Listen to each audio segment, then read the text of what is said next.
Inside, three young adults who shared the home. 20-year-old Brianna Campos, a college student studying architecture. Her 23-year-old brother, Remington Campos, working as a mechanic.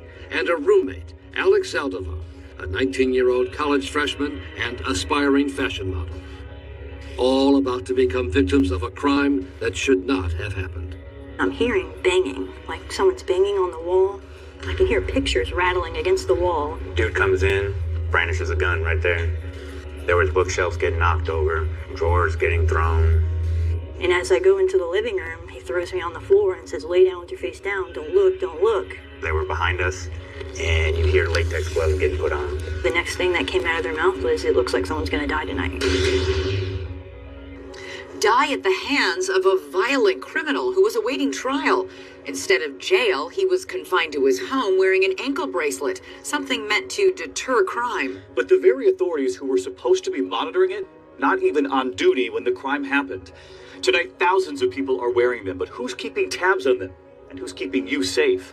I'm David Muir. And I'm Elizabeth Vargas. And this is 2020. Here's Brian Ross. Everyone in the house, Brianna, Remington, and Alex, were supposed to die that night in this low-crime neighborhood outside Orlando, Florida. The crime scene photos are too disturbing to be broadcast, and these are sanitized representations of what happened. With no explanation as to why, they were lined up face down on the floor, and then each shot execution style in the back of the head. The first bullet was for Brianna.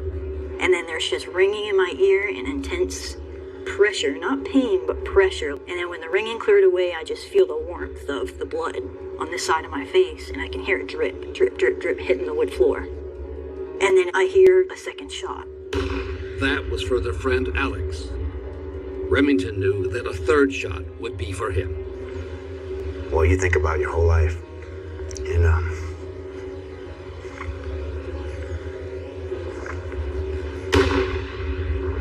felt like a brick was dropped on my head, and I thought I was gonna die. And then somebody said, "Did you miss?" And I hear feet walk over to me, and I'm like, "Oh my God, they see me breathing." So I held my breath.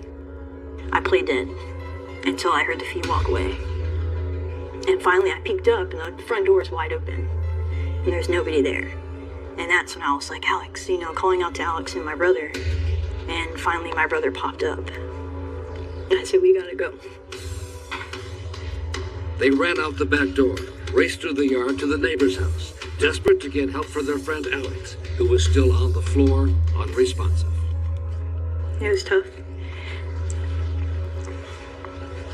Having to get up, leave Alex there to go get help, to hope the ambulance can bring him back. But we had to go.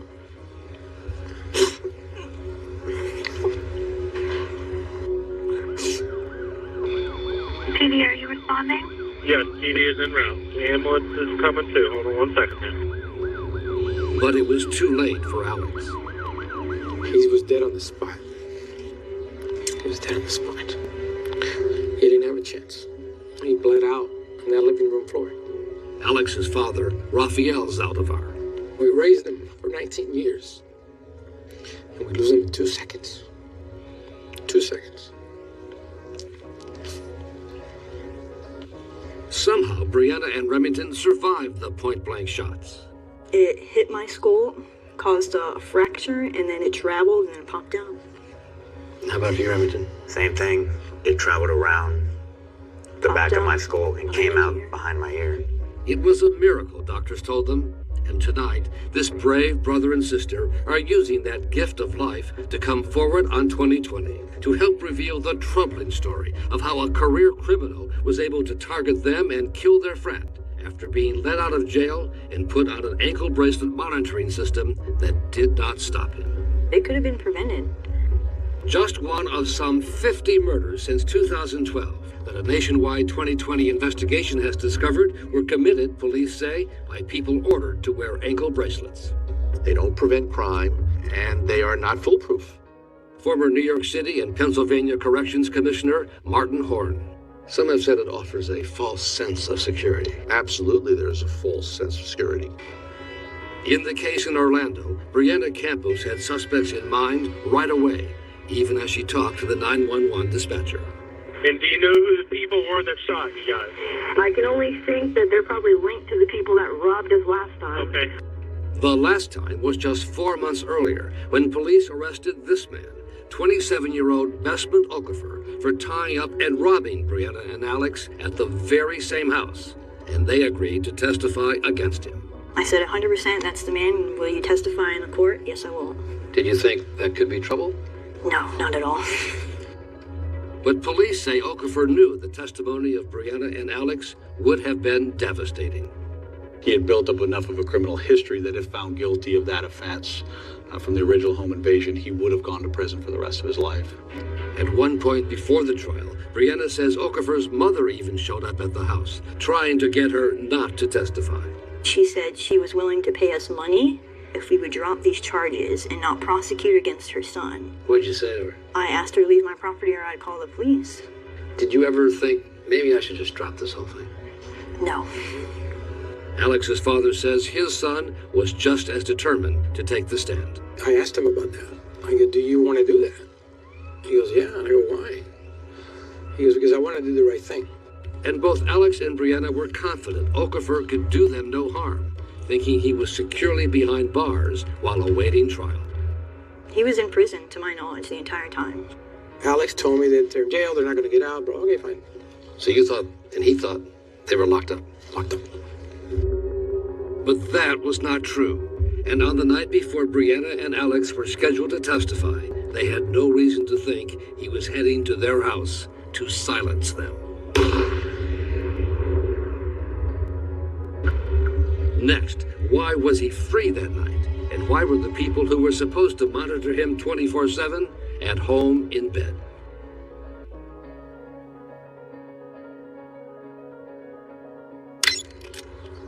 Okay, you're all set to go nowhere. In the movies, as in the film Disturbia with Shia LaBeouf, people on house arrest with ankle bracelet tracking devices find the police racing to the scene when they go even a few feet over the line. No, sir. Listen, officer, listen to me. I wasn't trying to go anywhere. I wasn't trying to leave. Get your hands behind your head. It was the same quick police response in the movie Cherish, but something we found is too often just a Hollywood myth. It's amazing, right? I wish it would have worked that way. It doesn't. Of course not. It's a joke. As the father of Alex Zaldivar discovered only after his son was murdered by a man wearing an ankle bracelet. The killer set free on bail by a judge who trusted the device would keep a career criminal under house arrest. I couldn't believe it. Not only did I have to deal with the execution of my son, then I found out that he's wearing this device that should prevent him from leaving his home. And that's when I started my investigations into the ankle monitoring business. It's become a thriving international business, with private companies in the U.S. selling the device systems to local and federal government agencies in every state. Some 300,000 people are estimated to be wearing ankle bracelets tonight. As seen in their promotional videos, the companies do the monitoring at national centers and then send alerts to local authorities if the people wearing the bracelets violate restrictions or try to tamper with the device. Any attempts to open the bracelet are detected and reported immediately. Marketed as a way to enhance public safety and to save money by reducing the number of people sent to jail, bringing big profits to the companies involved. They're making money. My son is dead and they're making money. Besman, my name is Mike Morashi. I'm a detective up here. Besman Okafor, the man who police suspected killed Zaldivar's son, was still wearing his ankle bracelet when he was brought in for questioning that same day by Orlando police detective Mike Morashi. You have the thing connected to your ankle still, right? Yeah. It's still there? Oh, yeah. In fact, police would later determine Okafor was wearing it as he and his accomplices drove to the witness's house in the early morning hours. Were you at that house again last night? This morning? Yes, sir. There are many versions of ankle bracelets, and Okafor knew his could not track where he went, but simply sent an alert if he left his house. and he denied any involvement. I have nothing to do with nothing that's going on. I have nothing to do. Records show there were 3 alerts the night of the murder as Okafor left his house. The last one at 4:40 a.m., about a half hour before Alex was killed. But no one saw the alerts because, incredibly, for budget reasons, there was no one on duty after 9 p.m. at the Corrections Department to monitor the ankle bracelet cases, to the disgust of homicide detective Moreshi. Were police cars dispatched to pick him up? No. That's not how it worked. No. The records also show Okafor's ankle bracelet had set off some 106 alerts even before the night of the murder, but no action was taken against him, and the judge was not notified. I'm not sure what the purpose of it was because he had had so many curfew violations and didn't get violated. So he just learned he can do anything and didn't matter. Right. It was high drama in the courtroom as Okafor went on trial. Rafael Zaldivar was there every day, barely able to contain his rage over the murder of his son Alex. I wanted to kill him. I wanted to get my hands on him. I kind of laid there. And now, instead of testifying about the initial robbery, Brianna and Remington were testifying about their friend's murder. But then, once the ringing stopped ringing in my ear, and I realized that I was still alive, I heard a second shot. I seen him die. The verdict was quick, and the sentence harsh. As to count 1 of the indictment, first-degree murder with the firearm of Alexander Zaldivar, the court sentenced you to be put to death in the manner prescribed by law. As to count 2 of the indictment, attempted first-degree murder... Zaldivar saw it as justice for his son, but he was far from done, as the retired marketing executive turned his rage towards the county officials who ran the ankle bracelet program. Everybody who was involved in my son's case that failed him is responsible. He had a right to live. His first question, why was he put on an ankle bracelet to begin with? He's a predator, habitual predator. And they're telling him to stay home and be a good boy until your trial comes up. Wearing an ankle bracelet. Yeah. This guy shouldn't have been out in the streets. His next question, why was no action taken after the more than 100 times Okafor violated his curfew? Do you blame the people who ran the ankle bracelet program here as much as you blame Okafor? Of course. Really? Yeah, I do. He's the one who pulled the trigger. Yeah, he sure did. You know, but it was their responsibility to follow up on him and to keep him away from my son. Call the judge. With Zaldivar's unrelenting pressure, they didn't do one thing. Nothing to save my son. When and if. And follow-up investigations by Orlando reporters. The 3 senior county officials responsible for the ankle bracelet program either resigned or retired. I had to take everybody to task. You were on a tear. I was on a tear. I was ripping it. I received this tracker, and I just want to show you guys how to remove it. Recently, I came into possession of an ankle monitor. I just found it. And then Zaldivar made a startling discovery on YouTube. All kinds of videos from all kinds of people, supposedly showing how to get an ankle bracelet off. Put the foot in the freezer and try to close the door. You're going to scrape off some of the rubber on one side. You can use a nail clipper. That thing in the back. Watch this. Oh, it's getting cold. You're going to cut right here. Remove the foot. They put Vaseline around their ankles, plastic bag, and just slip it off and put it on the dog. Even though the bracelets have been upgraded over time, we're only showing a small part of the process. In the criminal world, they know the limitations of these devices far better than you or I ever will. And it's a struggle to stay one step ahead of them. Just run outside and enjoy your free time. I started looking here. And as his investigation continued, Zaldivar began to discover dozens of other cases involving violent crimes committed by people being monitored by ankle bracelet systems. It wasn't just his son. When I started focusing more on homicides, it was not a local problem, it was not a state problem, it was a national problem. It's an epidemic. Next, as he launches a crusade to expose the problem, Saldivar discovers a case that shocks even him. Kind of a spooky thing. I'm trying to figure out what's going on here. What's going on?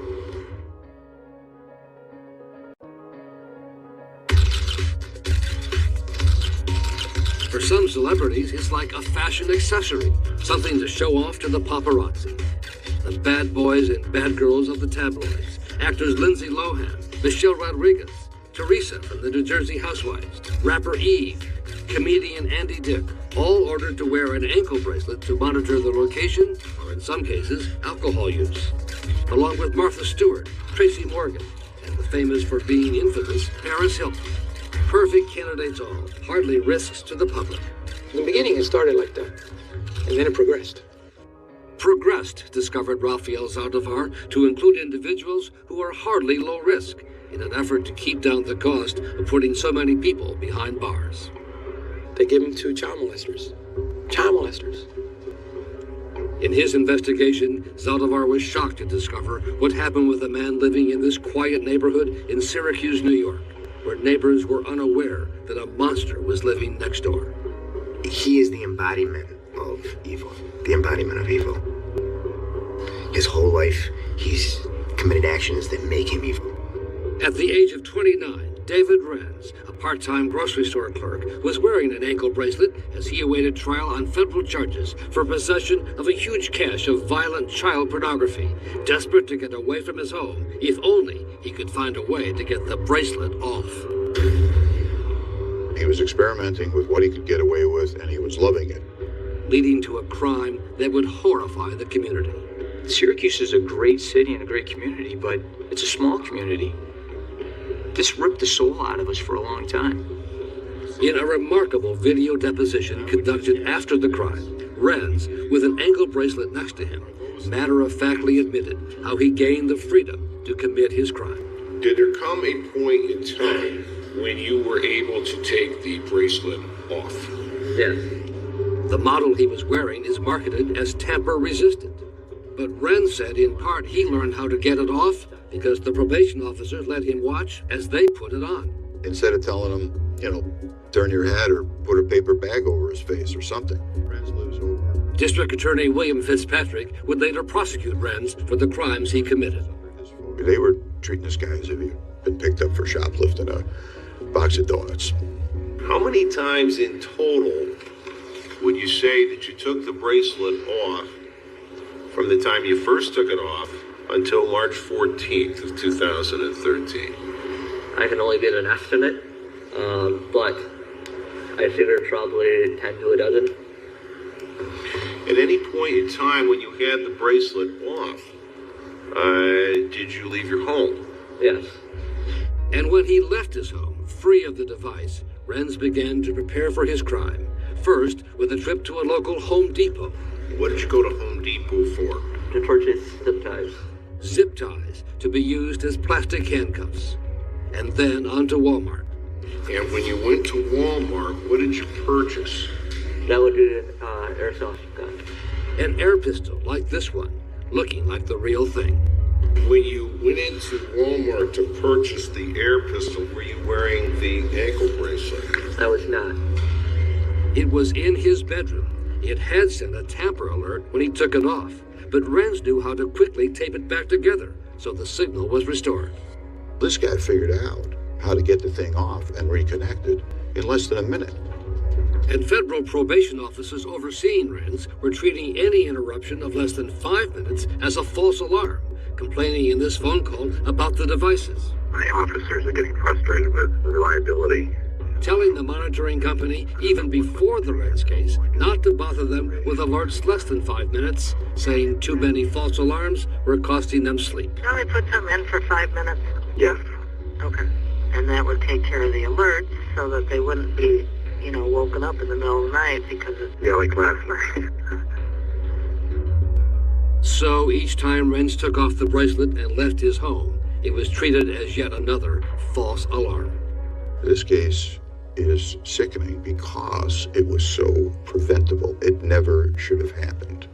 Can you tell me at any point in time when you had the bracelet off, did you ever receive a call from the federal government, the U.S. Probation Department? No. On March 14th, 2013, Renz again left his home, taking with him the air gun and the zip ties he had collected for his well-planned crime. His ankle bracelet was left behind.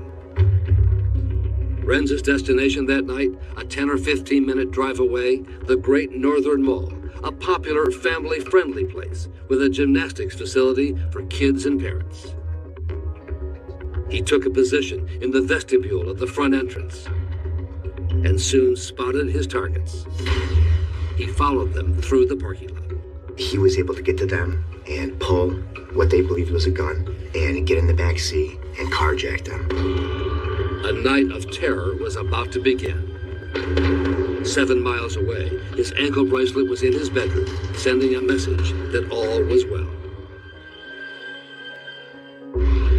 Next, the Good Samaritan who comes to the rescue. As I was driving down this direction,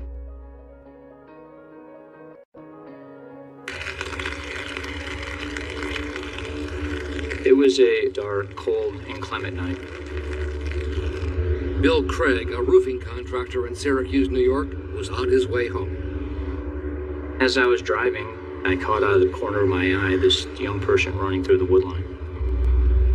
I continued to drive a little bit further, and probably a couple hundred yards down on the right-hand side, there was a car off into a access road, and I was like, something just isn't right here. It's not adding up.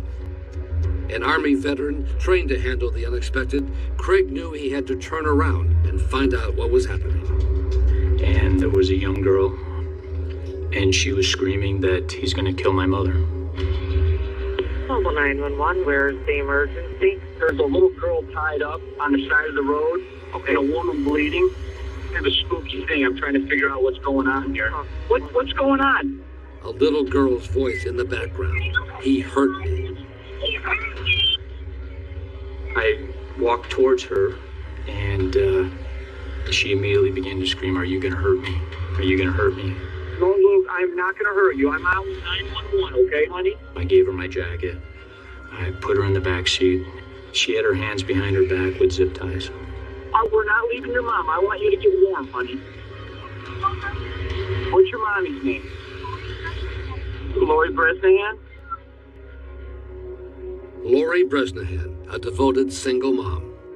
She was wonderful. Very, very big heart, very giving person. Always very involved in her church, librarian in 3 different school districts. When she adopted her daughter was her whole life. You could see it when Lori would talk about her. Her eyes would light up, and when her daughter would look at Lori, the same thing. Just the pride and the love that, yeah. After being carjacked at the shopping mall with her daughter, Lori had been ordered to drive to a darkened, deserted area. He tries to strangle her with the zip ties, and the zip ties keep on breaking. New York State Police investigator Todd Grant. Lori, God bless her soul, is able to yell out, run, and get away to the 10-year-old. Sir, can you see the mother at all? Can you see if she's breathing? I'm going to check right now. She had been repeatedly stabbed and was bleeding heavily. She was in bad shape. Real bad shape. Nothing I could do for her except keep her comfortable. Keep breathing for me, sweetie. You're doing super, okay? At this point, police had no idea who was responsible. No idea that a man who was supposed to be confined to his home, wearing an ankle bracelet as he awaited trial on child pornography charges, was actually on the loose, the bracelet left behind. It's our belief that he was intending to kill both Lori and the 10-year-old. The 911 dispatcher asked Craig to get a description of the attacker from the little girl. You're doing really good, sweetie. I want you to go slow. Was he white? Was he black? He was a white male. Do you remember was he my height? About 5'10", ma'am. Was he heavy? Was he skinny? He was skinny. And now the search began. I knew that the perpetrator of this crime was still on foot. I knew that he was in the woods, and I knew that we were going to have to go in there after him. Led by Sergeant Jeff Sikora and his canine partner, dozens of police combed the woods that cold night. We knew that this guy had just committed a horrible act, and he was desperate, and he had no place to go, and he was on the run, and he knew we were behind it.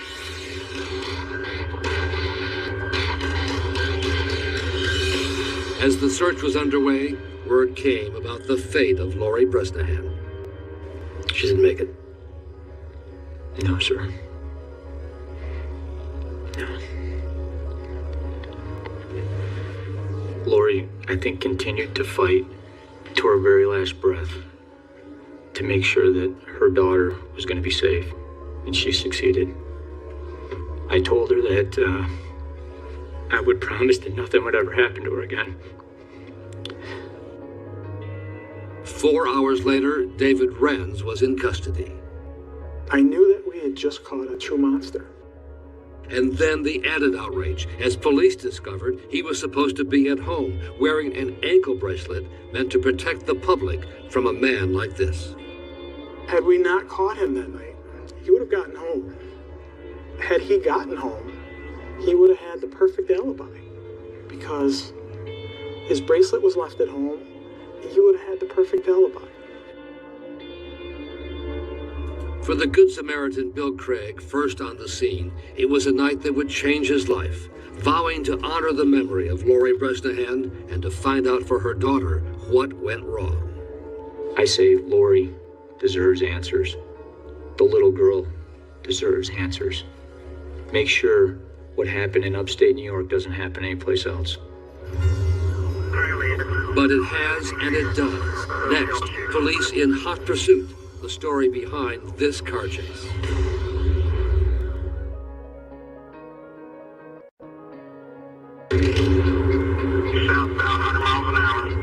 A police chase along Highway 237 in northern Texas, in hot pursuit of the man driving the black Cadillac, a killer. Yet another criminal who was able to beat the ankle bracelet system to carry out his crimes, leading to a dramatic end as he crashed into a tractor trailer.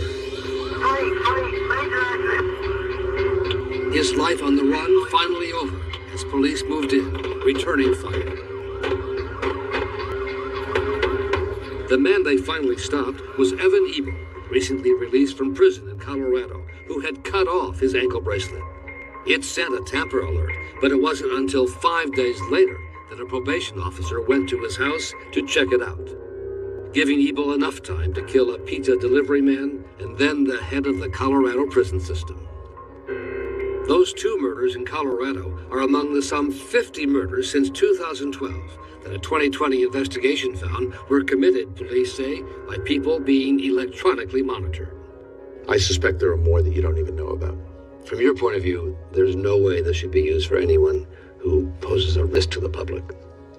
None whatsoever. That's right. And yet it is being done, based on what we've found. I'm afraid that's true. Among the 50 cases we documented, one just this week, a Baltimore County police officer killed, authorities say, when she was run over by a teenage burglary suspect she was trying to stop.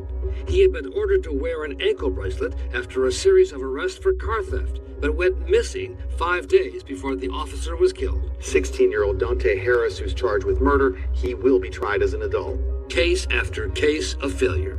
After cutting off their GPS ankle bracelets, Presley also had an ankle bracelet. The court ordered Madonna McGuire's husband to wear an ankle monitor and stay away from her. In one case in Washington, officers actually put the ankle bracelet on a defendant's artificial leg, which police say he took off and put on a spare to go kill his victim. He is awaiting trial. This is not a shortcut, and it's not a sound way of saving money. Introducing BI Analytics. The biggest of the ankle bracelet companies is called BI, a division of a corporation that runs private prisons. The vice president overseeing ankle bracelet monitoring says their products enhance safety, save money, and provide social benefits. They allow individuals to be at home and working with their families and in the communities that don't necessarily need to be locked up. This is what we're going to utilize to be able to track your movement when you're out in the public. And the company helped to arrange a demonstration by probation officers in Phoenix who put an ankle bracelet on me. Once I went outside our restricted area. Oh, there's hear that sound right there. The bracelet sent a signal to the BI monitoring center, and the device issued an audio alert. Entering an exclusion zone. Leave now. Officers here say the key is having enough local staff to quickly respond at any hour. We first want to note that public safety is only as good as a supervising entity that we provide our products to. And when supervision is not good, the results can be tragic. When David Renz cut off his BI bracelet, the tamper alert was treated by local authorities as yet another of the dozens of false alarms plaguing the office. At the time of the murder, BI was in the process of an upgrade for the ankle bracelet version that Renz was wearing, but it came too late for Lori Bresnahan. David Renz proved to us that he could take it apart and put it back together in less than a minute. And this is the technology that we're giving to monitor felons? It's a travesty. It shouldn't have happened. Since that cold February night when Bill Craig first stopped to help, he has been doing all he can to bring public attention to what happened here. I would never forgive myself if I sat on my couch and saw this happening someplace else without trying to do something. That's been the mission of Rafael Zaldivar, too, in the wake of his son's death. Should anyone put any faith at all in these ankle bracelets? Zero. Absolutely zero. But until now, no one in Washington has kept track of all the crimes committed or has been paying much attention to the problem. Last week, that began to change as Bill Craig from Syracuse and Rafael Zaldivar from Orlando met up for the first time, teaming up in Washington to carry out their shared mission. They met with their local members of Congress, the staff of the Senate Judiciary Committee, and Congressman Eric Swalwell, a former prosecutor and a Democrat on the House Judiciary Committee. I'm sorry you're here for this, but I'm glad you are. I'm moved by the passion of Mr. Zaldivar and Mr. Clegg, two people who have tragically seen what can happen when this goes wrong. Is this your son? Yeah, that's our son, Alex. If so many people were killed over the past few years, that means we've gotten something wrong in who we are allowing to wear ankle bracelets. The man convicted of killing Alex Zaldivar while wearing an ankle bracelet will get a new hearing later this year on his death sentence. Brianna Campos and her brother Remington say they are more than ready to testify against him again. Waiting for a call. Yeah. It's gotta get done either way. For Alex.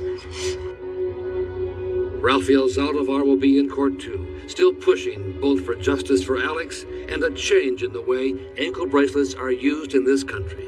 A vow he says he made to his son on the day he died. They told him, someday you're going to be in 2020. And here we are. That was my mission. To make sure it doesn't happen again. Just as I promised. Forever in our hearts. A man with a mission. We can report tonight that the little girl is with family and doing well. And we are so glad to hear that. When we come back here tonight, we're going to switch gears because I have a very personal note about my friend and partner, Elizabeth.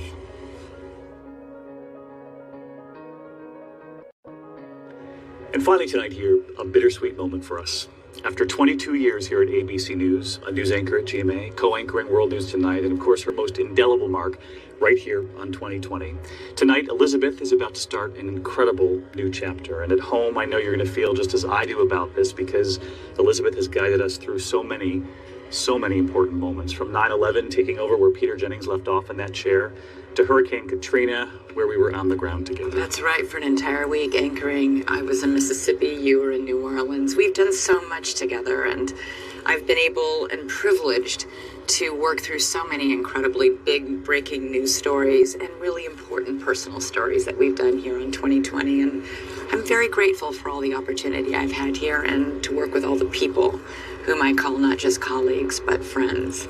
But I'm moving to A&E. A&E Investigates, and we'll start work there on Monday night, actually. So you will lead the way there, as you have here. And on a very personal note, if you'll let me, I want to share a little bit about the woman I know behind the scenes here. The devoted mom, your determined journalist, And more important than that for me, you are someone whose own bravery has given a voice to so many who need a voice. And you know how I feel about you. I miss you already. Oh, thank you. Thanks so much. Take a look. This is Ground Zero. What do you hope for in your life? Something extraordinary happened in that courtroom because of you. From the very start here at ABC, it was her curiosity and her love of journalism. I'm Elizabeth. Nice to meet you. You too. Why don't you have a seat? We first met her on Good Morning America. The newest member of our Good Morning America family. A new face, new desk, new news. Elizabeth Vargas with us. Lots of news there in that sentence. Lots of news, Joan and Charlie. Good morning. It's nice to be here. On the air in the hours after 9/11, Elizabeth picking up where Peter Jennings left off. Elizabeth Vargas is here. Thanks, Elizabeth, very much. This is, as Peter just said, ABC News continuing coverage of that terrorist attack on the United States. Amid the destruction of Hurricane Katrina. In the next hour, we'll go to many of the places most decimated. She made her mark in the morning.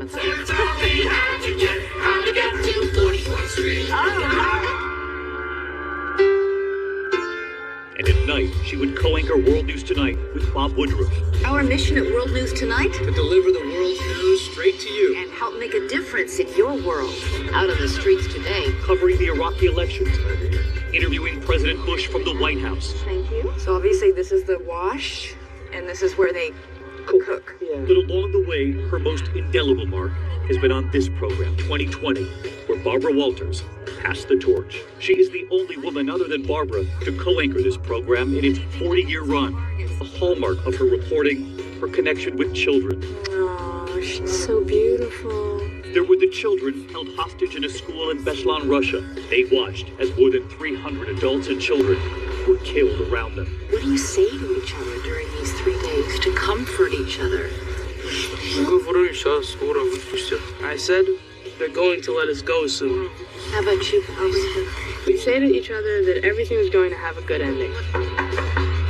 There were the Wolfpack brothers, who spent nearly their entire lives locked away by their father from the outside world. You've seen over 10,000 movies? At least. Wolfpack, meet Robert De Niro. And it was Elizabeth introduced us all to this remarkable little boy, born with a rare craniofacial difference. I'm curious, when you realized, hey, my face is different from other people's faces. When the first kid called Monster. The kid called you a monster? Yeah. Why do you think kids do that? Why do you think they say mean things to kids who look different? Because they don't really think about what they're saying, and their parents don't really do anything about it. Elizabeth has never shied away from asking the tough questions. Just one moment. Why are you asking for life in prison for Amanda Knox? If you were lying to me about that, what else might you be lying to me about?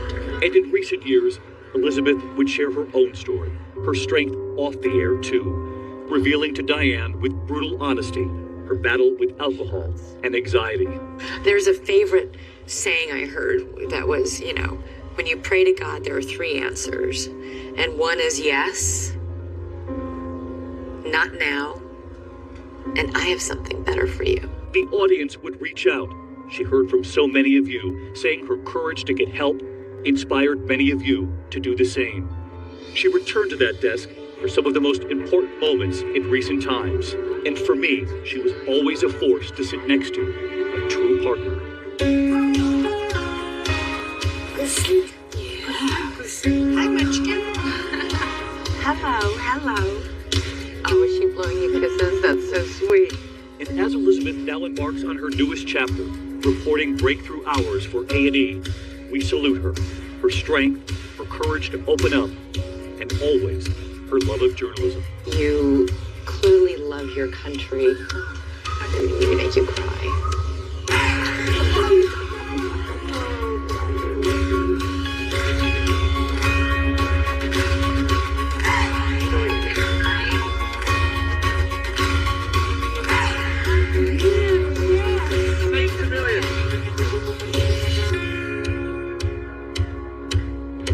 that's our show for tonight. Thanks so much for watching. For David and all of us at ABC News and 2020, have a good night and a great weekend.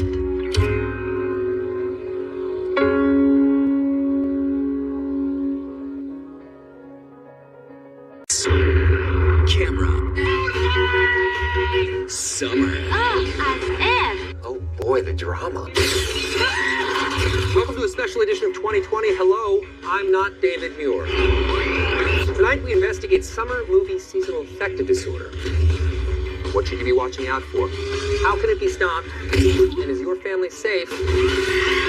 From Ryan Reynolds. I did not answer that. Tonight, the stories you've never heard before about the biggest summer blockbusters ever. We're waiting for some horrific sound, and suddenly through the megaphone we hear Steven go, "Roar!" From Jurassic Park. Stick stupid!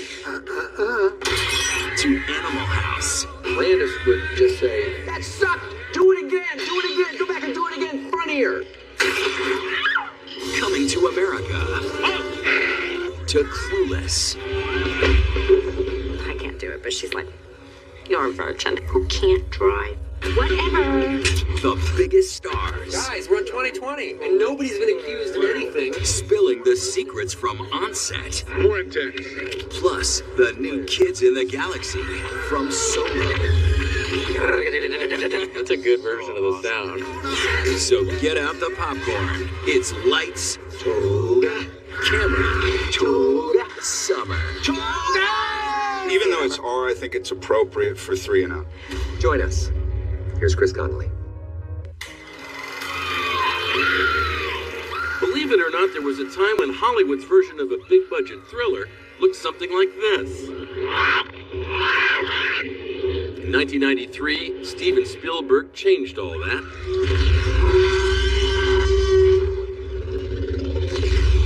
With his massive... Must go faster. No, epic sci-fi masterpiece, Jurassic Park. Spielberg made us believe dinosaurs were living,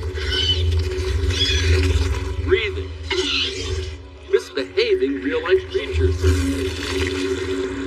From the first bone-crunching bite, our summers would never be the same. We were a bunch of kids sitting in a whole row of the theater, and we were so astounded by what we saw. We were like clutching each other, leaping out of our seats. I will never forget that experience as long as I live. 25 years later, it's more like Jurassic Perks, thanks to video games. Roger, control, deploying non-lethal countermeasures. Theme park ride, and a franchise now 5 films strong. But for many, especially for those that made it, the original in all of its breathtaking, groundbreaking splendor is the one that stands the test of time. Jurassic Park was a dream come true in so many ways. It was Steven's brilliant brainchild to take Michael Crichton's world that he invented and bring it to life and to have us be amongst the dinosaurs. There was a Triceratops right in front of me. It's one of the most beautiful things I've ever seen. Spielberg knew having believable characters was at least as important as having believable prehistoric carnivores. So his cast auditions began with one noteworthy prerequisite: screaming. They just put me on tape and said, okay, pretend that you're being attacked by a giant dinosaur and just scream your heart out. Apparently, Steven liked the screaming, and so I got a call to go meet him in his office, and he said, so, are you busy this summer? Joseph Mazzella was just 7 years old when he found himself auditioning opposite Robin Williams and Dustin Hoffman for Spielberg's cinematic play on Peter Pan, Hook. I was a little too young for the part, but Steven came up to me after that and said, don't worry, Joey, I'm going to get you in a movie this summer. And then he offered me Jurassic Park. Hey! Those are brontosauruses. Brachiosaurus. But for the part of the greedy and ignoble park computer programmer, no audition was required. You didn't say the magic word. In the early 90s, Wayne Knight had already achieved small screen immortality, playing the now iconic postal carrier Newman on Seinfeld. Hello, Newman. Hello, Jerry.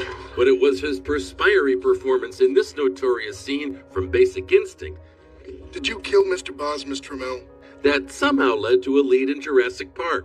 Stephen had seen me in Basic Instinct, saw a giant corpulent man sweating and looking googly-eyed at something, and goes, well, imagine if that were a dinosaur. It worked out perfectly. But Spielberg seemed to know it would be those genetically engineered dinosaurs that would inevitably steal the show, as he told the Movie Channel. It was very important that if we were going to have dinosaurs in this movie, they would have to look for me as real as though I were watching a National Geographic special on television. So Spielberg assembled a virtual Mount Rushmore of visual effects artists. There was CGI sage Dennis Muren at Lucasfilm's Industrial Light and Magic, Star Wars veteran puppeteer Phil Tippett, and a 4-time Oscar winner, the late, great Stan Winston. Steven Spielberg came to Dad with this because he had seen Aliens. He thought, oh, if Stan and his team can create a 14-foot tall clean alien, they can certainly build dinosaurs. And then Steven said, so how are you going to do it? And Dad said, I have no idea, but we'll figure it out. As Ian Malcolm would say, That life, finds a way. Winston and his team created a kind of live-action dinosaurs that would make paleontologists foam at the mouth, as you'll see in this behind-the-scenes video from the Stan Winston School. You're sculpting a dinosaur. Not many people in the world have done that, so it felt kind of in awe. It's 36 feet long. It's 18 feet tall, 12,000 pounds. It can stop on a dime. It can move its head. And when that thing went to set, it's like, holy smokes. And I'm a kid too, so the thing just looked absolutely massive, completely lifelike. Puppeteer John Rosengrant remembers the moment he, or rather his raptor, was ready for his close-up. When the door opens up for the first time, you see the raptor and it hoots. That is me. That's me inside that suit. It's a cool moment. I'll never forget how John Rosengrant got into the raptor suit and was the raptor walking around the kitchen after us, and he made it so lifelike. But just like the characters in the movie, the cast occasionally found out just how unpredictable these prehistoric beasts could be. How can we possibly have the slightest idea of what to expect? One time, the T-Rex did come down too far, and it broke off a piece of the plexiglass that's above us. You got a real reaction out of those kids. The scene works great because of it, and thank goodness they're okay. It was definitely scary. Again, I was like, yo, what's going on? Knight didn't have it easy either, especially when he gets into a deadly spat with a spitter. What I was shot with, from the spitter was methicil, which is that stretchy, goopy stuff, and dyed black KY jelly. One night I said, when you did the thing with the spitter? I go, yeah. Because it kind of dyed my face purple. He goes, yeah, it'll do that. They're flocking this way. And here's a fun fact. Of its 2 hours and 7 minutes of running time, there's only 15 minutes of dinosaur footage. The rest gets sold by the shrieks. All grown up now, Ariana is a successful painter. Mamma mia! Mamma mia! Joe Mazzello will be back on the big screen again this fall, playing John Deacon, the bass player in the band Queen, in the Freddie Mercury biopic Bohemian Rhapsody. This was important to me. And if you're not at the movies this Saturday, Laura Dern's dramatic turn as a woman coming to terms with childhood trauma airs on HBO. It's called The Tale. But if you still need your dinosaur fix, Jurassic World Fallen Kingdom bows next month. You know me. The 5th installment hits screens, adding to a franchise that's already earned $3.6 billion. Apparently, summer moviegoers move in herds. They do move in herds. Jurassic Park captured everybody's imaginations, and so it didn't matter what age you were, you had never seen anything like it. And there's never been anything quite like it since.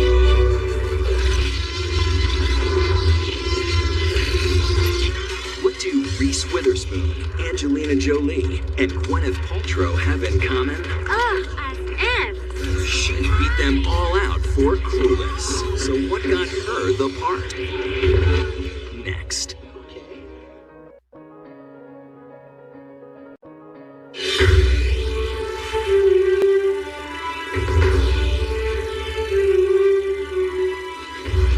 Every now and then, summer will surprise you. The summer of '95? Don't go chasing waterfalls.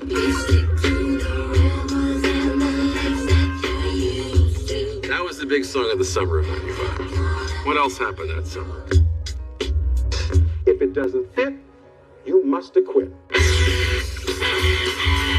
But amid all that noise, there snuck up a sly, lower-budgeted, candy-colored teen comedy. Clueless is where it all begins. As if. The success of Clueless would spawn all these late 90s, turn-of-the-century movies. 10 Things I Hate About You. You never give up, do you? Was that a yes? No! Drive me crazy. We can save each other. You're drunk. I'm desperate. What's in it for me? She's all that. I feel just like Julia Roberts in Pretty Woman, except for the whole hooker thing. It would start the genre. That is so fetch. Gretchen, stop trying to make fetch happen. The high school comedy, particularly driven by a woman. They didn't make those back then.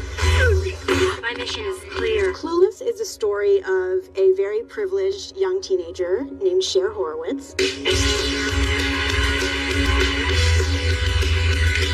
Cher is a life that the average member of Generation Whatever would pine for. But seriously, I actually have a way normal life for a teenage girl. She's got the look. What the hell is that? A dress. Says who? Calvin Klein. She's got the money. Ooh, I wonder if they have that my size. And depending on who you ask, she's got the brains. And in conclusion, may I please remind you that it does not say RSVP on the Statue of Liberty. Despite all that, she's miserable. Part of what she does to make herself feel better is to make over a new girl in school. Oh, come on, let us. Cher's main thrill in life is a makeover, okay? It gives her a sense of control in a world full of chaos. Please. Sure. And along the way, the movie that created a new teen genre would also create its own language. Whatever. You keep a Bahama back. So I was like totally bugging. As if. I'm outing. I feel like such a bonehead. Oops, my bad. Plenty of 90s bright lights were considered for the role of Cher. Reese Witherspoon, Angelina Jolie, Gwyneth Paltrow. But director Amy Heckerling had a casting epiphany while watching this.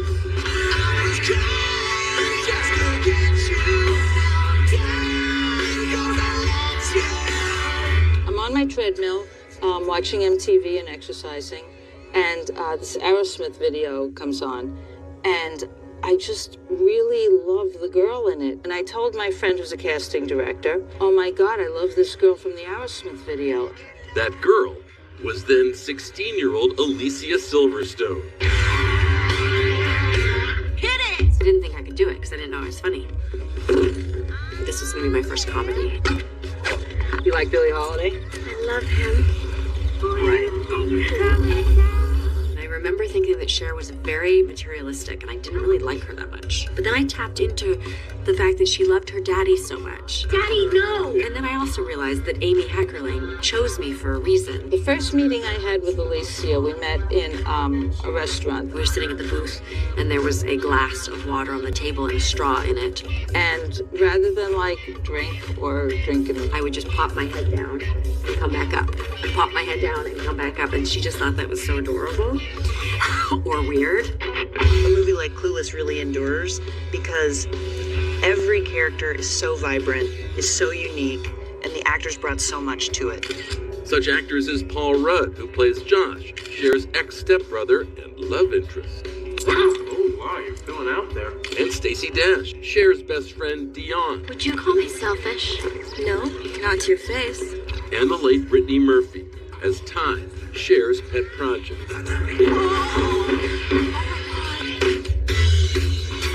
Up there with the casting and catchphrases in Clueless, the clothes.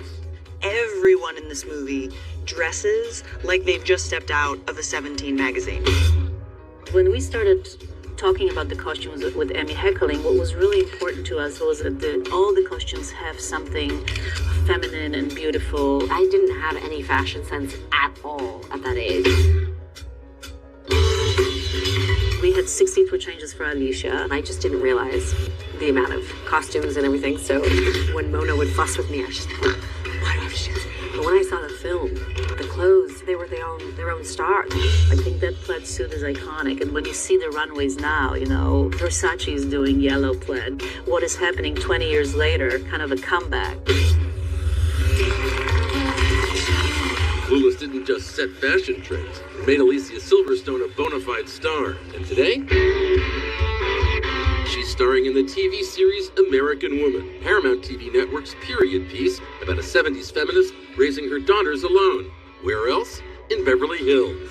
Bonnie Nolan is fierce. She's unpredictable.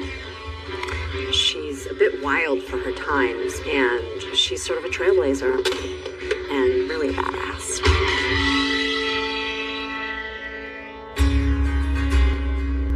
Alicia was the unsuspecting trailblazer 23 years ago as a teen siren who defied expectations with a performance that recalled Hollywood's most beloved comic actresses. I sort of felt like I was channeling people like Lucille Ball and Marilyn Monroe in my fantasy as a 17-year-old girl. I was like, yes, this is what that feels like. See? Not so clueless after all. Ladies and gentlemen. Next, rare footage of the guy who put the animal in Animal House. Sarah. Great. A 40th reunion with the frat. Drop and give me 20. Next.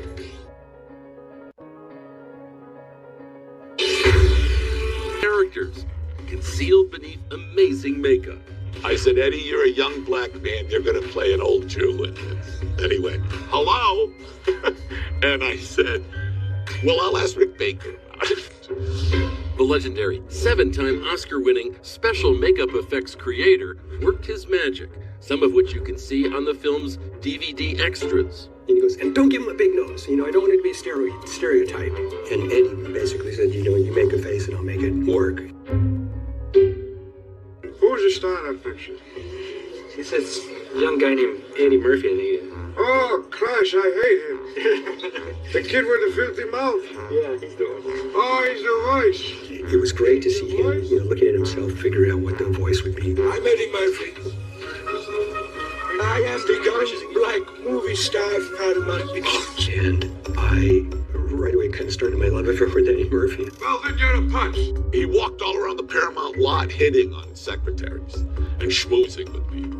He would just like, hey, you know, like an old man would, and you're like, who is this? Some guy comes up to me and he asked me, hey, what are you supposed to be, some kind of big star? I don't even know who the hell you are. I looked at the guy, but he started cracking up. He's got the most inimitable laugh. Sounds like a mule in heat. He said, gotcha, John. They all just bought it.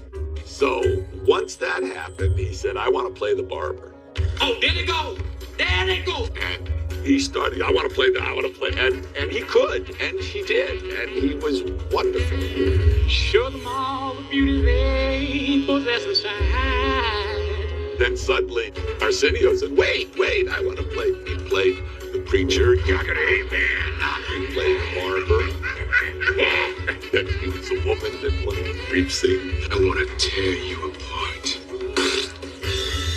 The picture was an enormous hit all over the world. And that's where the big bucks start rolling in. People went back 3, 4, 5 times because Eddie was playing so many characters that they had to get it straight as to who he was in this particular scene. They couldn't believe it. No one ever said it's a black man. Raceless, if such a word exists. We need more of these more often. He was the most ripping Victor. I enjoyed seeing Eddie and James Earl Jones. So, you see, my son, there is a very fine line between love and nausea. And the late Madge St. Clair. You look especially radiant today, Your Grace. Is that so silly? That movie has a wonderful cast. They liked James and Madge so much that when they made The Lion King, they used my king and queen to be the king and queen. Never being so mad. My life was being cut short. I'm 29 years old. Everybody read! There's been an accident. In the Navy, there's this saying, whatever it takes. Tonight, those Southwest pilots who flew 144 passengers speaking out for the first time anywhere. Were you praying in that cockpit? Oh my goodness, constantly. I mean, she really had nerves of steel. A total badass. Way over our lives. Now we're putting you on that flight from inside the cockpit to those 20 minutes of terror inside the cabin. There was just this incredibly loud explosion, almost like a machine gun. I guess my initial thought right away was, this is how I'm going to die. Passengers risking their own lives to save a woman in danger. Does anybody know CPR? I do. Being partially pulled out a broken window. And the plane had rolled. We could feel the window pulling us that way. I went to the window. Come on, get her back in, babe. And the grief of the husband and father whose wife didn't make it home. We're sorry, we tried everything we could. But she couldn't make it. You tell your kids that their mom's gone. Now, the heartbreak and heroism of Flight 1380. Take cover. Brace for impact. Brace for impact. When years of training Oxygen mask on! suddenly turn into a real life and death situation. How do you train the fear out of someone? As long as you have altitude and ideas, you're okay. I'm Elizabeth Vargas. And I'm David Muir, and this is 2020. Tonight, our Martha Raddatz with the exclusive interviews. She's been on this story from the start.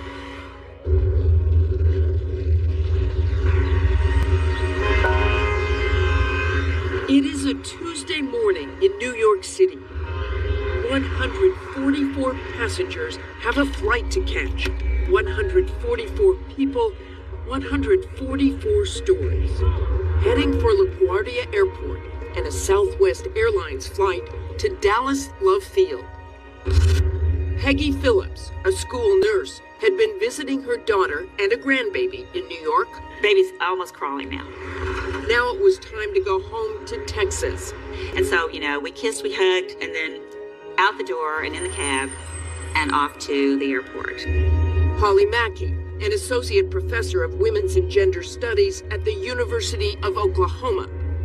Marty Martinez, owner of a Dallas digital marketing agency, leaving New York after some meetings. Matt Tranchen, eager to get home to his wife Molly. We are expecting our first child in 6 weeks. 7 weeks. 6 weeks. 6 weeks. Tim and Amanda Borman. Hallelujah. Tim is a pastor at a Lutheran church in Queens, New York. And we have 3 daughters. Taylor is 6, Brooke is 4, and Felicity is 2. Now they're off to a conference in Dallas, just the two of them. I have never been away from my children before overnight. She wept when we walked away from Felicity. And she's our 2-year-old, so it was... So it was going to be hard on you right away from that. Texans Tim and Kristen McGinty wrapping up a long weekend in New York. His favorite thing was the Broadway play that we saw, wasn't it? Maybe. It was good. I What'd really you see? enjoyed it. Yeah. It's called Beautiful.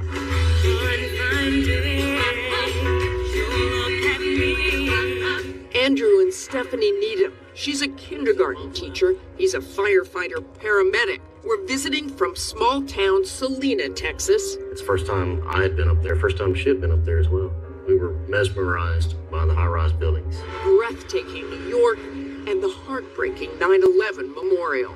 Those guys were going up those flights of stairs to help others, to rescue others. What greater way to lose your life than to be serving others? The planes, the towers, the sacrifice, still on their minds as they headed for their own flight. Firefighter, nurse, pastor, professor, and one more. Jennifer Reardon, 43, a married mother of 2 and bank executive. The night before, she tweeted this photo saying what a great stay she had had in the city. Now she was homeward bound, connecting in Dallas on the way to Albuquerque. What were you going to do that night? What were your plans? My son had a baseball game that she was going to arrive, and we were already started, but she was going to come join us over there. and watch little Joshy play some baseball. You said you had a sense of foreboding. I was getting just a feeling inside that something wasn't right. Waiting at the gate, Southwest Airlines Flight 1380, a Boeing 737-700. The giant jet engines already idling as the crew gets ready. 3 flight attendants preparing the cabin. Up in the cockpit, Captain Tammy Jo Schultz and First Officer Darren Ellisor. No indication of any problems whatsoever. She and Darren had already flown from Nashville to New York that morning. She had begun her day, as always, with the Bible. I always text my family a scripture of the day. Although she and Darren are both longtime Southwest employees, they had met for the first time only the day before. On this morning, Tammy Jo got them all off to a good start. I wanted Starbucks, and I asked Tammy Jo if she'd like me to go buy Starbucks for us. She goes, no, you have too much work to do. So she said, for me to go to the aircraft, and she, 10 minutes later, shows up with 5 Starbucks, in her roller bag, balancing act to get on the plane. You weren't originally scheduled to fly that day, were you? No, I traded for the trip with my husband. I'm not trading with him anymore. Schultz's husband, Dean, is also a Southwest pilot. They had traded flight schedules. I helped coach my son's throwing event, and so he had a track meet that I really wanted to go to. So Dean, being the amazing husband he is, said, you go to the track meet, I'll switch and take your trip. And so that's why I was on the trip. Boarding is going to start in just a few more minutes. Unlike most airlines, Southwest does boarding differently. No reserved seats. Passengers line up and board in sections. Where you sit is the luck of the draw. Superstitiously, I saw row 13 was open, and I thought, well, I don't want to sit there. She continues to row 14, at first taking seat 14A. I had actually initially taken the window seat, and then I'd had a really large cup of coffee and thought I'm going to be inconveniencing everybody because I'm going to need to get out multiple times. And so I had shifted over and decided to take the aisle seat. And that's a seat where Jennifer Reardon ended up sitting. Yeah. The random effect of fate, or coffee. It was very much like choose your own fate, because I got to choose my own seat. And there were plenty of other passengers that walked by row 14 and decided to sit in another seat. We have 6 emergency exits. In the cabin, the usual instructions, what to do in case of what nobody wants to think about. Strap around your legs and buckle in the front. Tammy Jo taxis the plane from the gate to the runway and hands it over to Darren.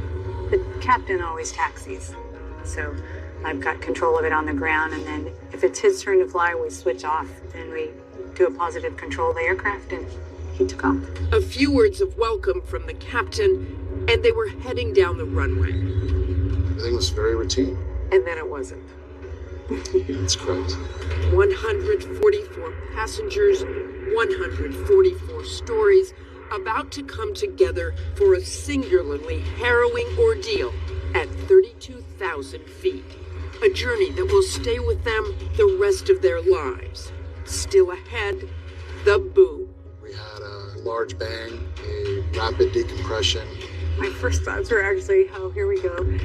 A broken window and the desperate fight to save the passenger in seat 14A. The flight attendant, she just yelled it out. Does anybody know CPR? Stay with us.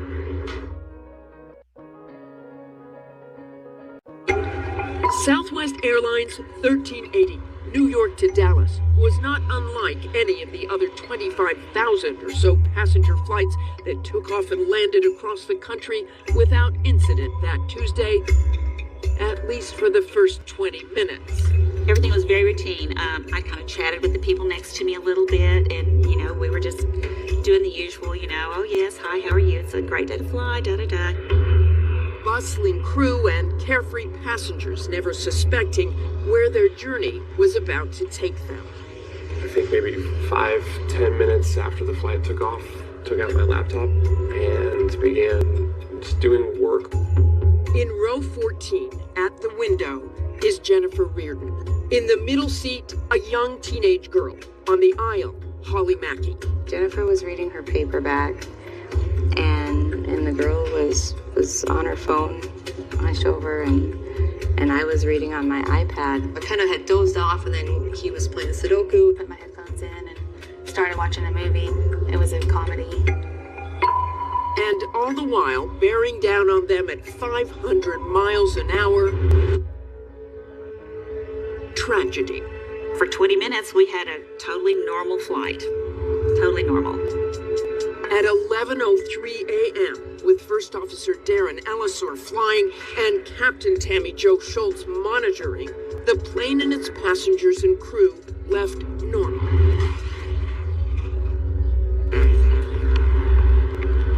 We were passing through about 32,000 feet when we had a large bang and a rapid decompression. There was a loud explosion on the left side of the plane. And it shook the plane badly, so badly that this flight attendant that was walking toward me that I could see grabbed a hold of the seat, kind of stumbled and almost fell. We immediately began dropping, the oxygen masks fell, and it was terrifying. The number one engine on the left side of the plane had broken into pieces, hurling shrapnel through the air. And almost immediately, I felt the rush of wind. Almost felt like kind of like a car crash in a way, but much worse. What's the first thing you did? Started tightening seat belts. You know? You grabbed her hand right away, I bet. He did. That was the first immediate thought, like the plane is gonna crash. But I just prayed and I felt a peace come over me, which was something I didn't expect to have, but was very comforting. Then came the screams. 2, maybe 3 screams. Just screams, bad screams. The screams were coming from back in row 14, where a terrible scene was unfolding. That broken engine had hurled a chunk of metal, shattering the window at seat 14A, where Jennifer Reardon had been sitting, reading her paperback. That caused a violent whirlwind of depressurization that snatched her halfway out of the plane. When you first looked over and saw Jennifer, what did you see? From about her rib cage, the bottom part of her rib cage, up, was out the window.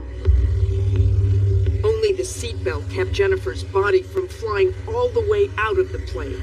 Holly dropped her life-saving air mask and tried to help. I had leaned over to try to pull Jennifer in, and the plane had rolled, and that was my 4 seconds of terror, where I thought... Was it rolling towards the open window? Yeah, we were going towards the open window, and I thought, well, we are going to go down. Holly and the girl in the middle seat began a desperate tug of war, trying to pull Jennifer back inside the plane. They couldn't budge her, and Holly began to fear she or the girl would be the next to go. I did think that we were probably next to get pulled out of the plane, and the girl was so small. So I wrapped around the girl and I pulled her over to me so she was further from the window. And I put my hand on Jennifer's back, so then if she was conscious or could feel anything, she would at least know that we were there. From row 13, Tim McGinty rushed back to help. I went to the window and tried to... But he too was helpless, no match for the enormous pressure. The memory is overwhelming. Just tried to pull her in. And it was, couldn't. Just couldn't. So. Up in row 7, Andrew Needham, the firefighter paramedic, checked on his family and then went into his first responder mode. I can remember looking to Stephanie and we made eye contact, and basically that eye contact gave me the approval to do my thing and start looking around and seeing what needed to be done. It's just an instinctive reaction for me, I guess. Andrew joined Tim McGinty's desperate struggle at Seat 14C. The terrifying tornado trying to suck everything out of the plane stopped as cabin pressure equalized. And together, the men were able to pull Jennifer back inside, where they laid her across the seats. A flight attendant called for help. Does anybody know CPR? And I was like, I do. Mask, seatbelt, gone. Peggy Phillips, the nurse, came back from row 11 on the double. I didn't know yet that she'd actually been sucked out of the plane. I wasn't aware of that yet.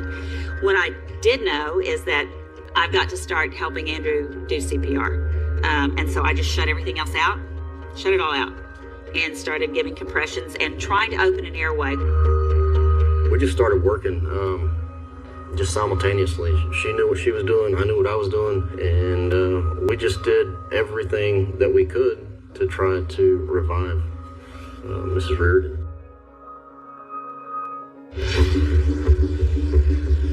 Still ahead, as Peggy and Andrew try to save one of their fellow passengers, the pilots are trying to save all the passengers, even as their badly wounded plane shudders towards the ground. They may have lost an engine, but they say they never lost faith. As long as you have altitude and ideas, you're okay. Stay with us.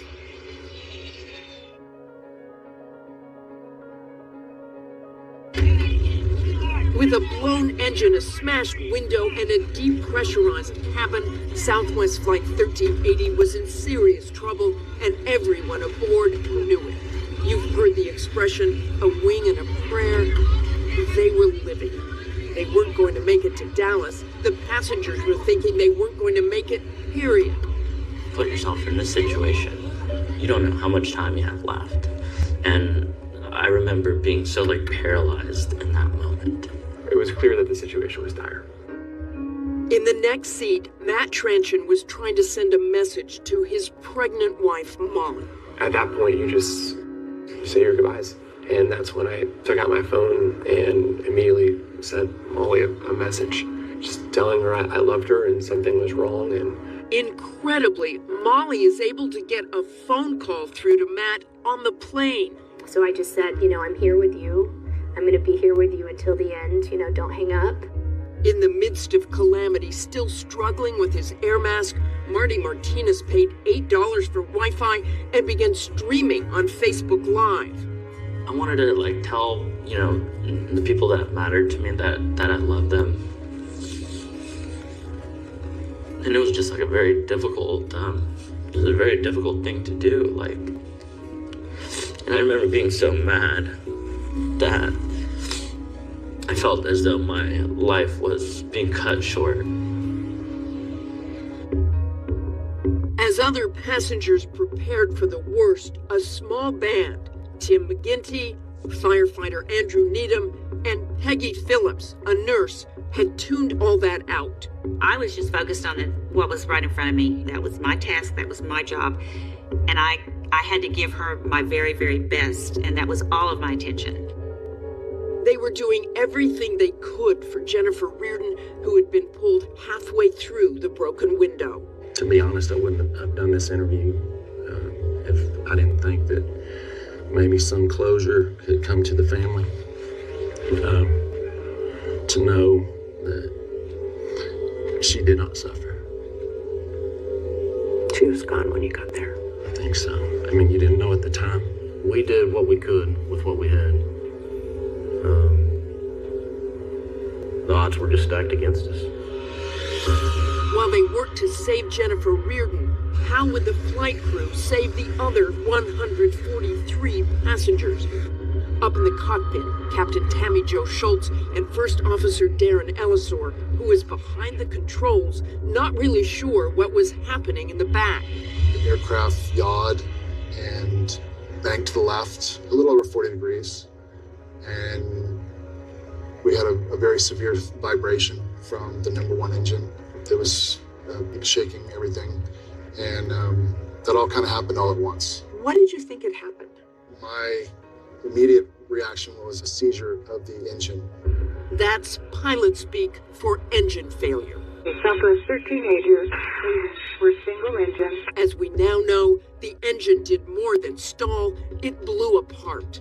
It was very disorienting to have all these things happen at once. And I actually couldn't make heads or tails of what was going on. At what point did you know that it was something serious? Pretty immediately, because the seizure of the aircraft would not cause rapid decompression. So we knew that something extraordinary had happened pretty quickly. As the plane started descending, Tammy Jo and Darren each put on their oxygen masks and say their instincts took over from there.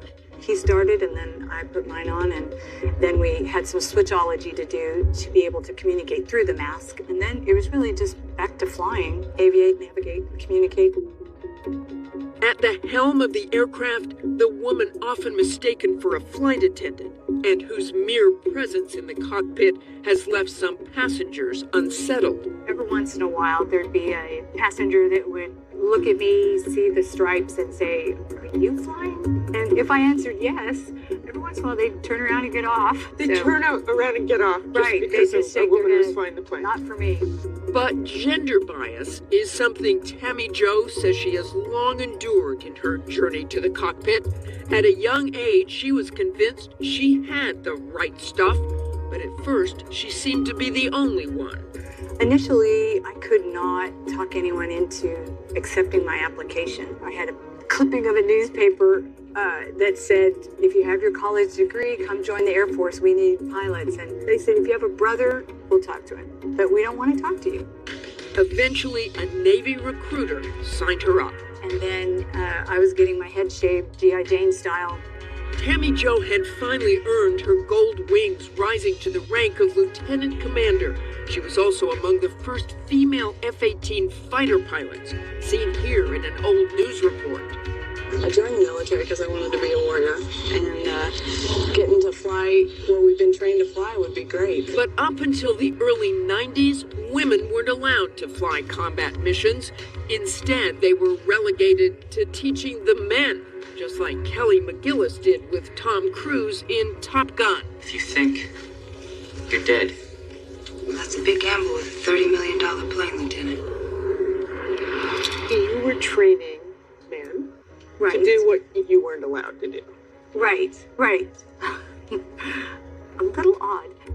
In 1993, she left the Navy and has been flying for Southwest for 25 years. To her right in that cockpit, 44-year-old Darren Ellisor, 12 years her junior, but just as qualified. Also a former military pilot who, according to his parents, dreamed of flying since childhood. By the time he was 14, he was in 9th grade, he made a commitment that he wanted to go to the Air Force Academy. It's no wonder they were right at home at the Intrepid Sea Air and Space Museum in New York, where we conducted our interview this week about that harrowing incident where all that military training kicked in. In the Navy, there's this saying, whatever it takes. Everybody breathe, we are almost ready. Everybody breathe, we are almost there. The flight attendants had communicated that there was a window out, and then they later communicated that we would need EMS. That must have been a punch in the gut, though, when you heard that someone was injured. And that's when we decided it was time to go land. When we come back, Flight 1380 adds an unscheduled stop to the itinerary. Philadelphia. The flight attendants came over the PA and they started saying, brace for impact, take cover, brace for impact. And they said, brace yourself, brace yourself, brace yourself, just over and over. I look out the window and we're descending pretty rapidly. Did you worry you might not make it? Next.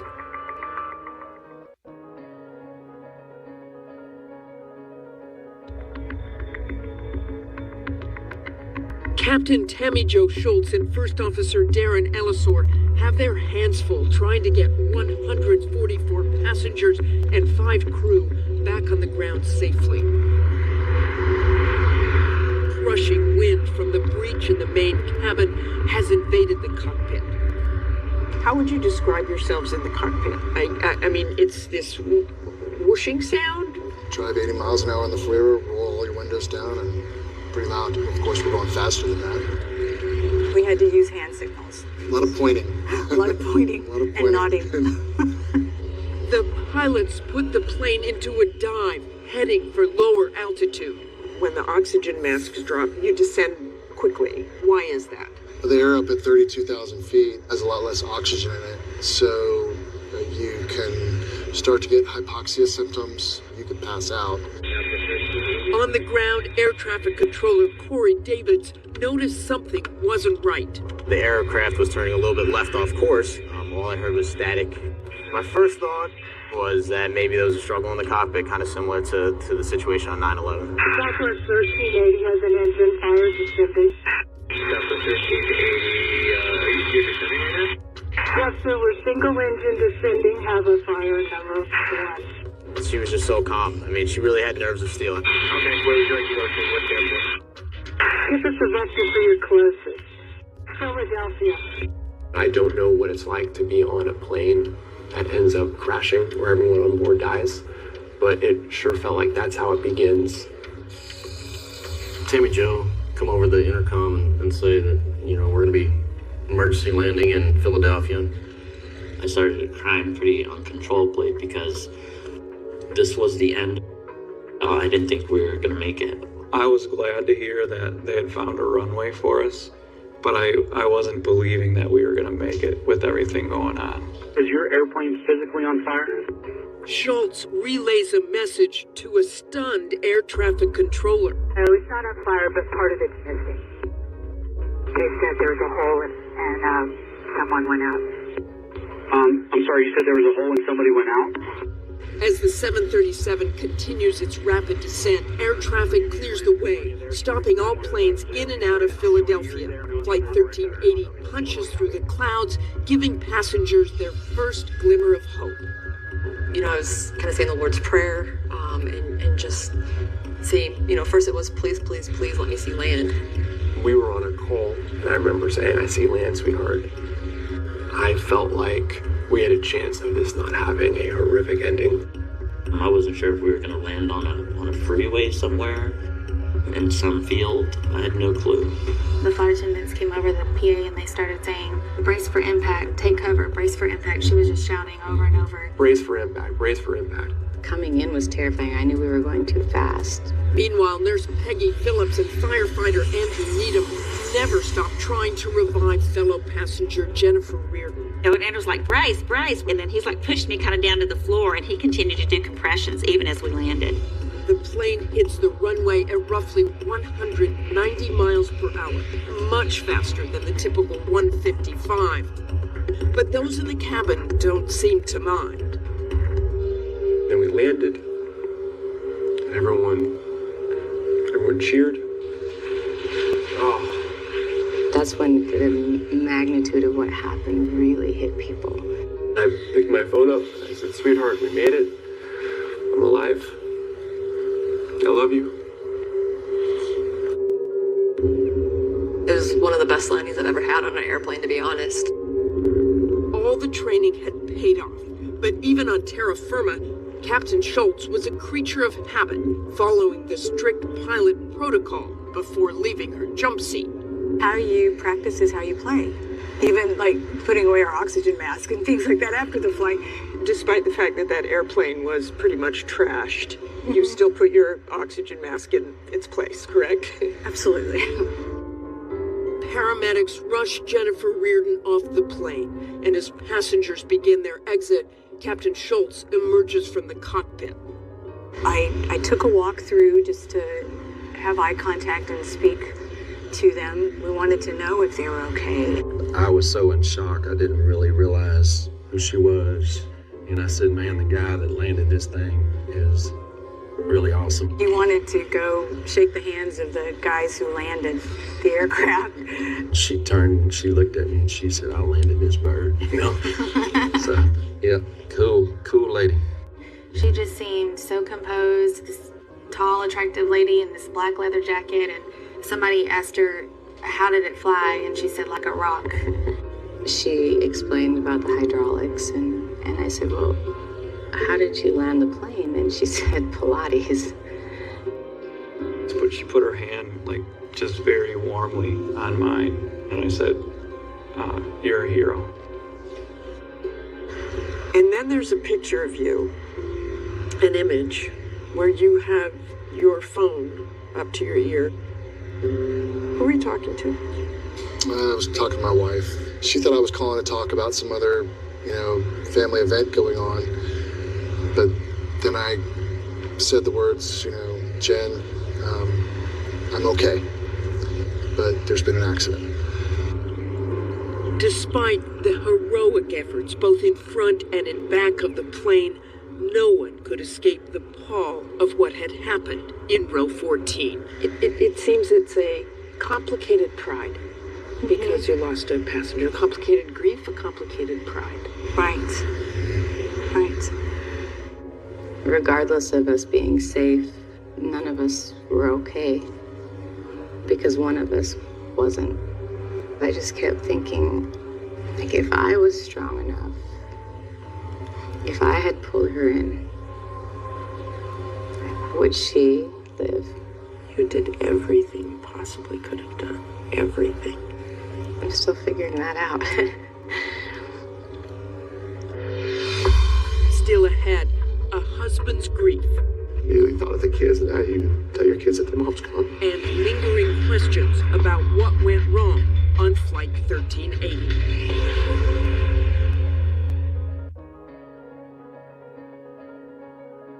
Philadelphia police are Southwest Airlines plane. about 20 minutes into We the flight. transported one patient in critical condition. I saw one passenger was brought to the hospital. Like, okay, but if the whole plane didn't crash, And we will not be releasing anything about patient outcome at this time. she can't be injured that bad. She's just in a hospital, but I can get out there and I can hold her hand and love on her. Michael Reardon, married for 21 years to Jennifer, sat down with me on one of those heart-wrenching days just after her death. And then 2 minutes later, I got a call from the doctor saying, we're sorry, we tried everything we could. But she couldn't make it.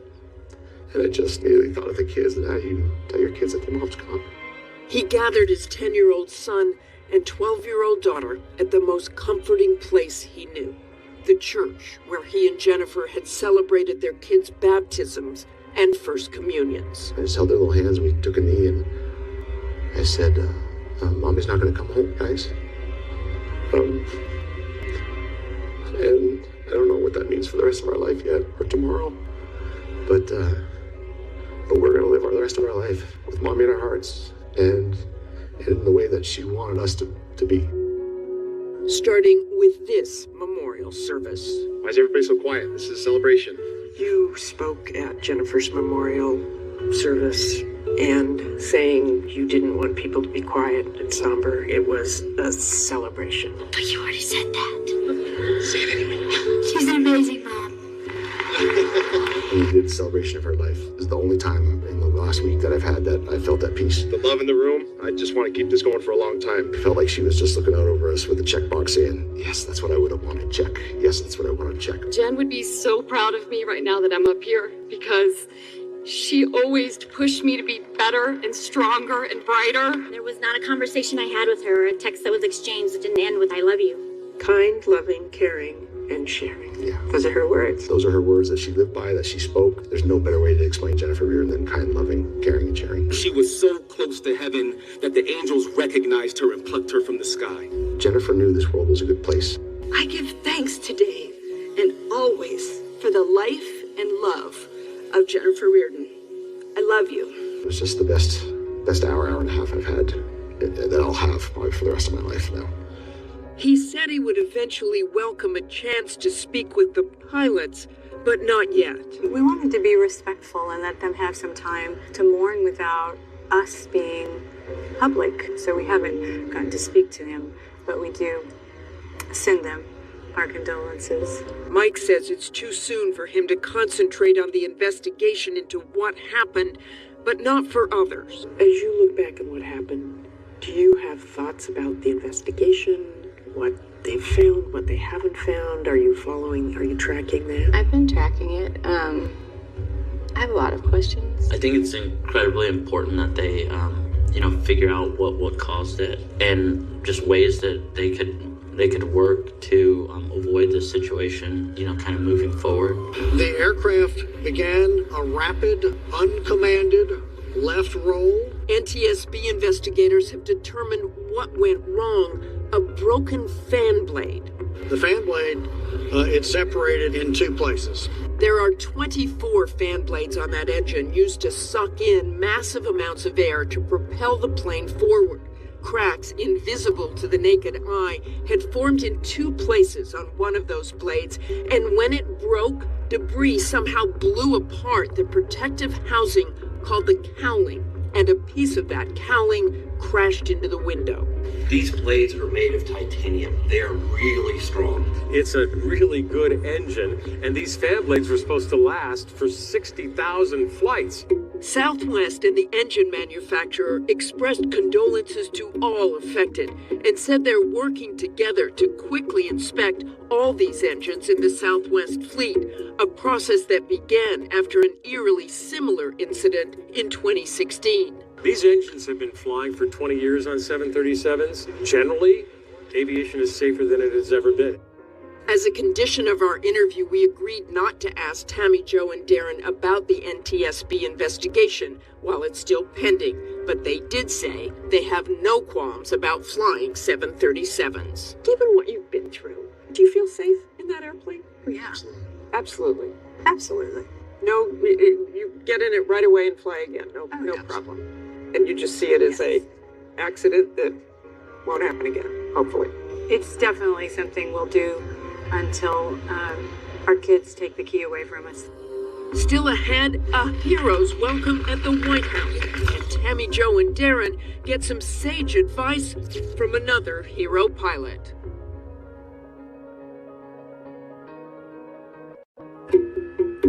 Weeks after Southwest crippled Flight 1380 touchdown, commendation from the Commander-in-Chief. An engine failed, crippling the aircraft, piloted by Captain Tammy Jo Schultz-Wisner. I just love that everybody was exuberant to accept the invitation because we live in an amazing country of freedom. The actions of the crew and passengers of Southwest Flight 1380 show the great character of our nation. We're very, very proud of them. When we walked through the first set of security into the White House, we met the passengers, and that was pretty emotional for all of us. Just to have the opportunity to meet them the other day at the White House, it was phenomenal. I think we're kind of one big family now. A family that now extends to Sully Sullenberger, the captain who famously navigated a heroic landing of his own. Not surprisingly, they've been in touch. He was so gracious, spending some time just giving us some ideas of how to navigate some of the waters ahead. He sort of sees his life before that happened and after that happened. Do you feel like going forward, your life is going to be radically different? I think it will be different, but there's been some pretty hard jinx in my life before. I think it will be different, but I think it'll be a good different. What started as a routine flight has rerouted the journey of life for all of the survivors. Oh my goodness, I'm getting emotional. Pastor Tim Borman is back in front of his congregation. Hey, Felicity. Though he preaches through a very different prism now. I figured we'll just take a Sunday and talk about how to be unbroken after trauma. Healing comes at different speeds for different people. How will it change me? Probably make me less honored. Maybe. I think that, it makes you realize how precious every single moment of your life is. I'm thankful that God put the people on that plane to land it safely, and just grateful for the opportunity to be here. There's a time to weep and a time to laugh, a time to mourn and a time to dance. And we felt, I think, all of that day. And that hero label was almost immediate. I thought it was misfit. I don't really see myself as a hero. I did my job. Tim and Joe, we did what we were trained for. People in the back of the plane were very heroic. I mean, they paid for a seat in the back to relax, and they were up and at it to help. It's always stirring when you get to see heroics in other people. It's just stirring. They are all heroes, and both those pilots plan to start flying again in June. No surprise, they will not be deterred, will they? No. Our thanks to Martha tonight, and that is 2020. I'm David Muir. And I'm Elizabeth Vargas. For all of us at ABC News in 2020, have a great night and a great weekend.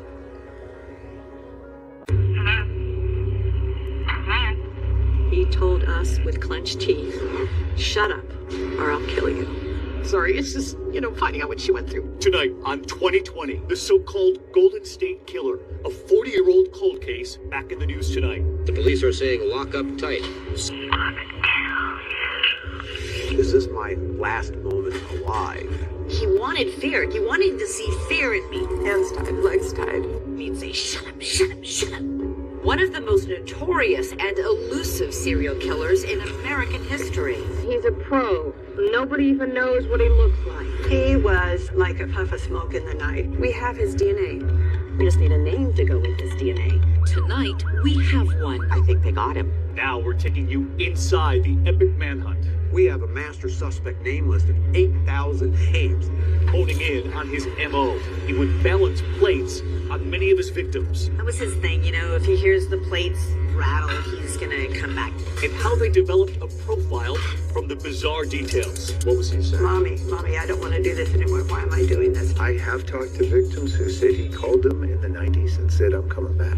Now, how an obsessed detective and his team and a tiny DNA sample almost forgotten in cold storage for 4 decades led to last week's arrest. Finally, I got to see the face of the man that I've been hunting for 24 years.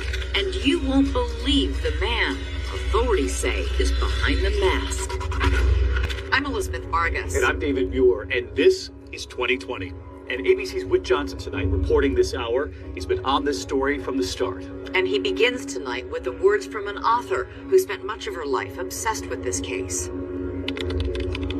Control was this offender's chosen language.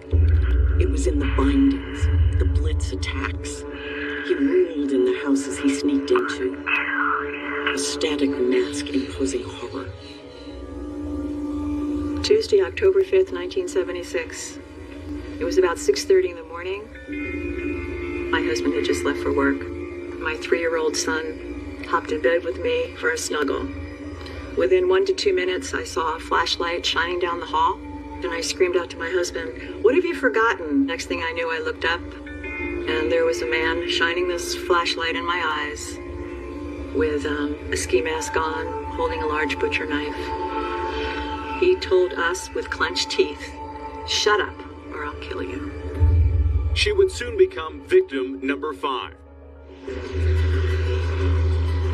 But before that terrifying morning, she was simply Jane Carson, a 30-year-old nursing student at Cal State Sacramento, living with her Air Force pilot husband and their young son in the suburb of Citrus Heights.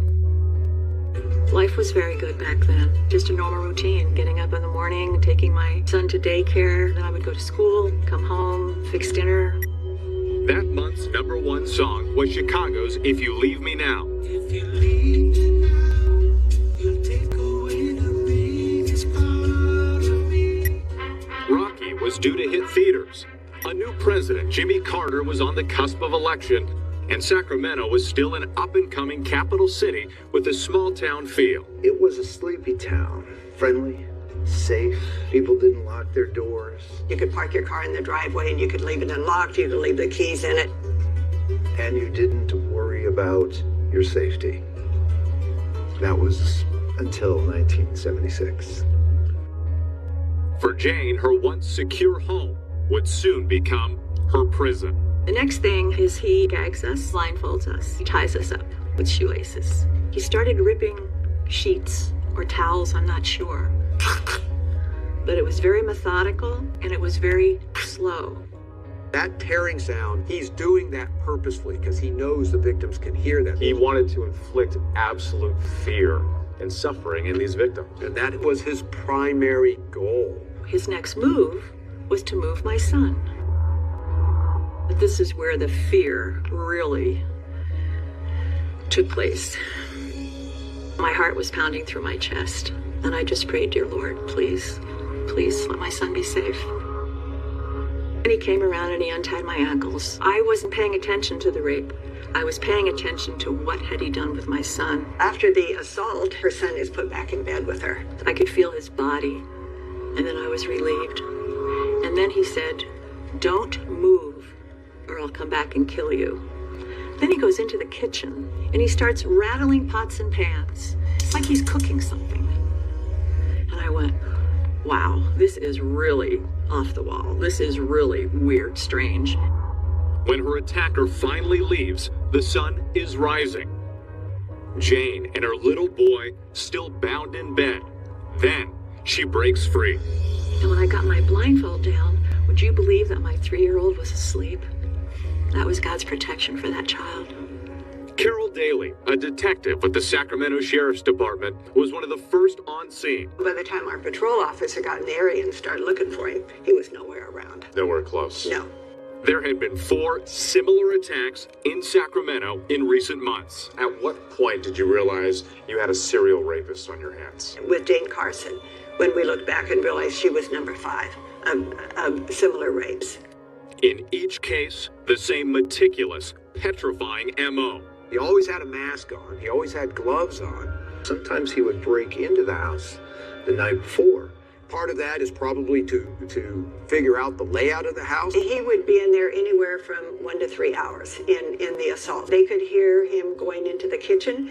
He would eat food. He would drink a beer. This was about power for this guy. This was not about sex. He's thinking to himself, I'm king here, and I'm just going to relish that feeling. So he would just make himself at home. Knowing that he had the victim secured. He would find their wallet. He would take their driver's license. He said, I know where you live. I know who you are. He took rings off of the victim, take some of the jewelry, anything that would be a memento for him to look back and say, that was my victim. And he's simply driving a stake through people's psyche. After Jane's attack, there are 3 more rapes just that month. Police have been keeping them quiet, certain they would soon solve the case, but public safety was at risk and rumors had begun to spread. It was almost like wind through the trees. Everybody knew something was going on, but nobody knew exactly what. The sheriff decided that we would hold community forums. If you are going to defend yourself, you must injure your attacker. I had no idea there were going to be several hundred people that would show up. Concern over rape is mounting in this community. I live alone and I would like to learn how to protect myself. I imagine a lot of women in the area are scared and are nervous. Terror gripping the city.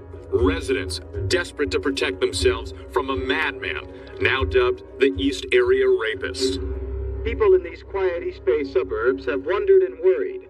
Wondered about why the police can't catch the rapist, and worried about their own homes being violated. Locks were flying off the hardware shelves. I don't like it. It's getting too close to home. I put locks on my doors. People moved in just last week. Gun sales soared. They just want to protect themselves and protect their families. I have a gun, but I still don't feel safe being, at home alone. Every day in the newspaper, it was number 8, it was number 10, it was number 15, 20, 28, 30. It just kept going on and on and on. This map of the area showed the rapist's brazen ability to strike wherever and whenever he wanted. This particular rape happened within 1 block of another rape. The initial attacks are on women, home alone or with their children. But then, the East Area Rapist shifts his target to couples. It tells me that this guy has a self-confidence in his abilities to be able to go into a house with the threat of this male present and take control. One of the town meetings addresses the new development. A man stood up and said, I don't believe somebody could be raped if a man was in the house. What happened to him? Well, several months later, he and his wife were victims of the East Area Rapist. It's chilling to think that this guy said, oh yeah, really? You think you can protect your wife? And then he attacked them. I believe the rapist was in that room and followed him home. It's a completely devastating story of predatory evil connected to the psyche of the town in a way I've never seen before. But Billy caught. this area will continue to live in fear. This one man could change a city. Next. I was fortunate that I was number 5 because after my rape, he became much more aggressive. As time went by, we felt that our next call was going to be to a homicide. Stay with us.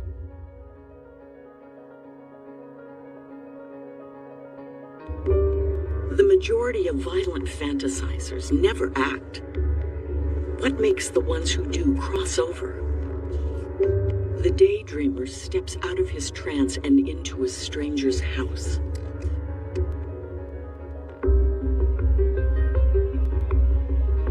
Every time the East Area rapist strikes in the new city, the police switchboard lights up. Concord Police Department, I'm getting an awful lot of calls. Some people even turning in their neighbors because they think he might be the rapist. It's the fall of 1977. Sacramento, California is under siege. A violent serial rapist on the prowl. With this guy, the next rape could be anywhere. This guy was a menace. He was striking time and time again. The fact that they couldn't catch this guy, this ignited the city in fear.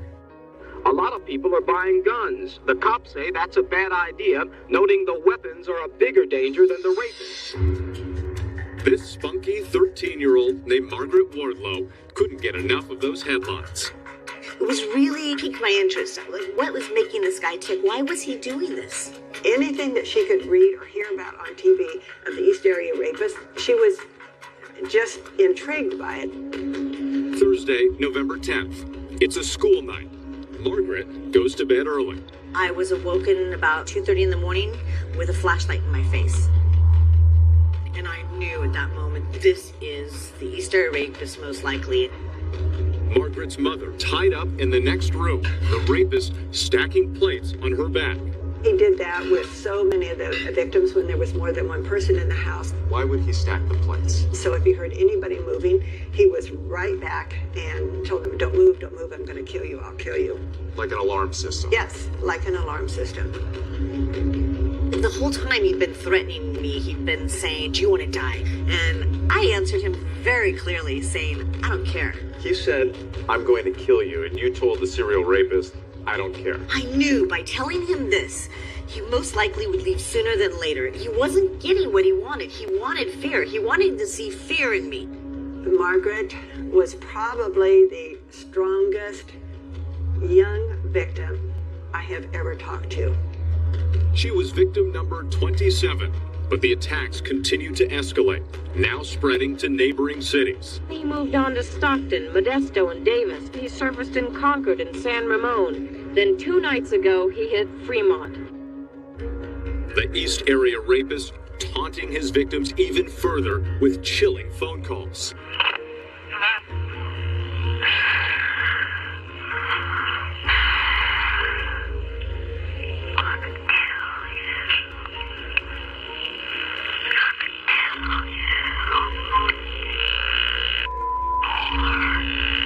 He would say things like, remember the fun we had. And sometimes it was just heavy breathing, but they knew it was him. How long after the fact would he make these calls?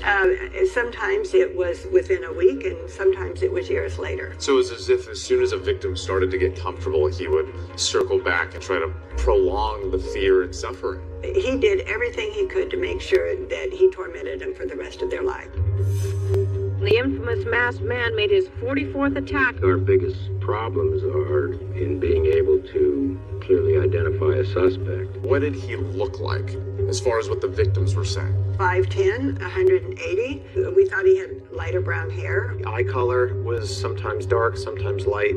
Some said he had a strange smell. Did the victims give a description that was unique about him? Most of the victims described him as having a very small penis.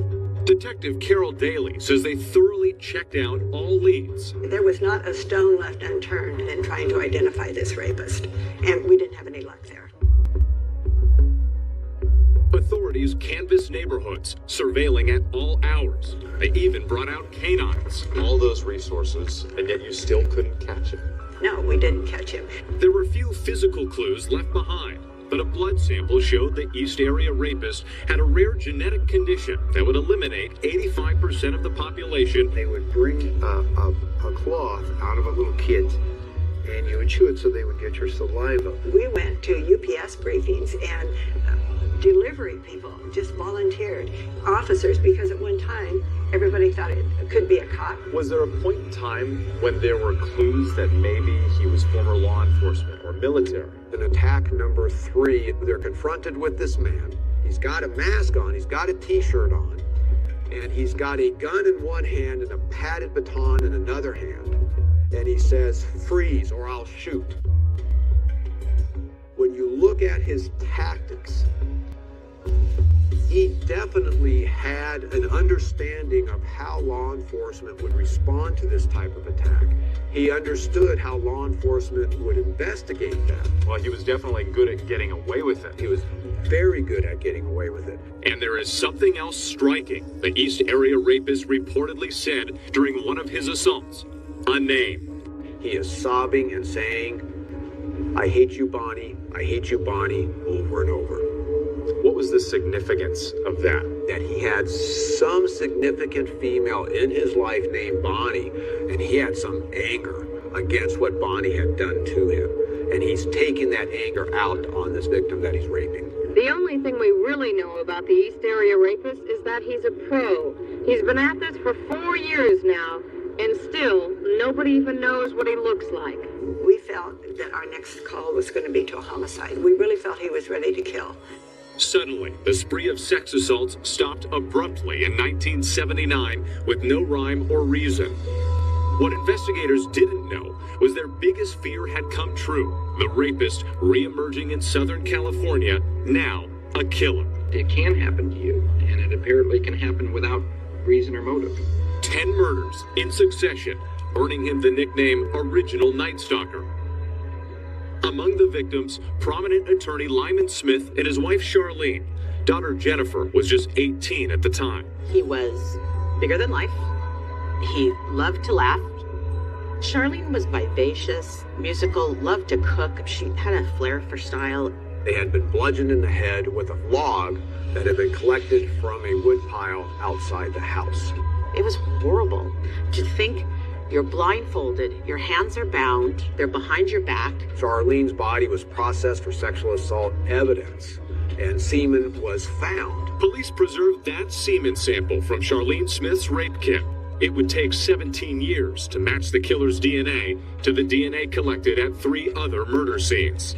So they worked them independently for many, many, many years. It wasn't until the advent of DNA technology in the mid-90s that they were able to link a crime. Then, 4 years later, in a stunning development, authorities are finally able to connect the original Night Stalker to the East Area rapist. This serial offender was probably one of the most prolific, certainly in California, possibly within the United States. Your serial rapist in Northern California was the same serial killer they were dealing with in Southern California. How significant was that development? Holy smokes, this is like the big break, because they got more insight. 50 cases worth of investigation. Now they know the rapist and the killer are one man. A 10-year crime spree spanning 500 miles. At least 12 murders and 50 rapes, investigators say. Now rebranded as the Golden State Killer. We have his DNA. We just need a name to go with his DNA. How a genetic roadmap led investigators to an alleged criminal mastermind. The DNA came back, and it's looking like it's him. Next.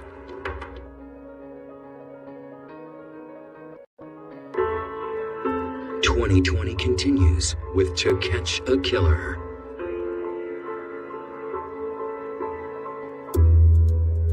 It was a power play, a signal of ubiquity. I am both nowhere and everywhere. You may not think I have something in common with your neighbor, but you do. Me. Despite the discovery of a DNA link among his many vicious crimes, the man known as the original Night Stalker would elude investigators for decades. How frustrating was that at the time, to have the DNA but not have a name or a face to go with it? I mean, it's frustrating. The clue that that would unlock the mystery of the Golden State serial killer for police was hidden inside that 1980 murder of Lyman Smith and his wife Charlene. I'd arrived at the scene with my little suitcase, a tube rack and dry ice and a microscope. Pathologist Dr. Peter Speth investigated the Smith case when the use of rape kits was in its earliest stages. Speth had an unusual methodology. I always made duplicate kits, and both kits were identical. To my knowledge, there are no other medical examiners who make duplicate rape kits. Speth's decision to make two kits would prove prophetic. That turned out to be a gold mine for us, because that second kit had sat in the coroner's possession for 38 years untouched. And so these swabs collected from Charlene Smith's body were pristine. For years, those pristine swabs languished in an evidence room, past rows of case files. The DNA of the man, who authorities say killed 12 people and raped 50, sat undisturbed in a freezer.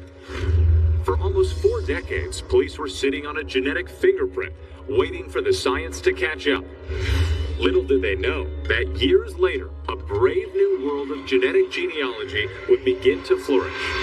Ancestry.com searches the world's largest online family history resource. Now, everyone looking to find their family roots or a long-lost relative could spit into a test tube and compare it to millions of other samples. About 2009, this new type of DNA to use for genealogy was introduced, and it's become a huge industry. C.C. Moore, a genetic genealogist, helped pioneer the use of DNA to help build family trees and has helped thousands find long-lost relatives. Your mom. Oh, give me a hug. Adoptees and people with unknown parentage started coming to me and asking me to identify their birth parents. But law enforcement was slow to realize its power until Detective Paul Holes started to wonder, could this genetic genealogy create a roadmap to a serial killer?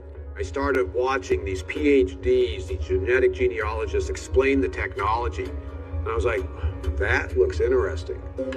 Holes went back to that freezer and took the killer's DNA information and uploaded it onto a no-frills genealogy website called GEDmatch. How did you plant the mystery DNA of that unknown attacker into the website? I created an undercover account, and I just uploaded the Golden State Killer's profile and allowed the GEDmatch servers to do their magic and produce the list of people that potentially shared some DNA with my offender. Why did investigators choose GEDmatch? It's a public database. The largest databases, 23andMe and Ancestry DNA, only accept saliva samples. And so you have to spit in that tube, create quite a bit of saliva, so you can't get that from a crime scene biological sample.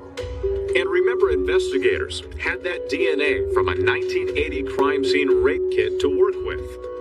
So investigators, even if they wanted to, they didn't have the ability to submit a sample on something like Ancestry or 23andMe. That's correct. And those companies have purposely tried to make that difficult because they don't want law enforcement using their databases for these purposes. GEDmatch says they were not approached by law enforcement. Their policy statement says users should expect their information will be shared with other users. And despite the GEDmatch database being significantly smaller than 23andMe and Ancestry.com, Detective Holes got lucky.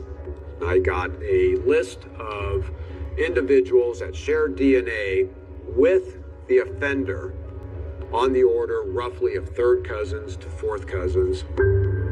Holes spent months building out family trees, working with a team of investigators, including a genetic genealogist. They pored over obituaries, gravesite locators, census records, and DNA databases to begin a process of elimination. In the end of this painstaking process, narrowing down, sifting through the family tree, how many people did you end up with in your final group?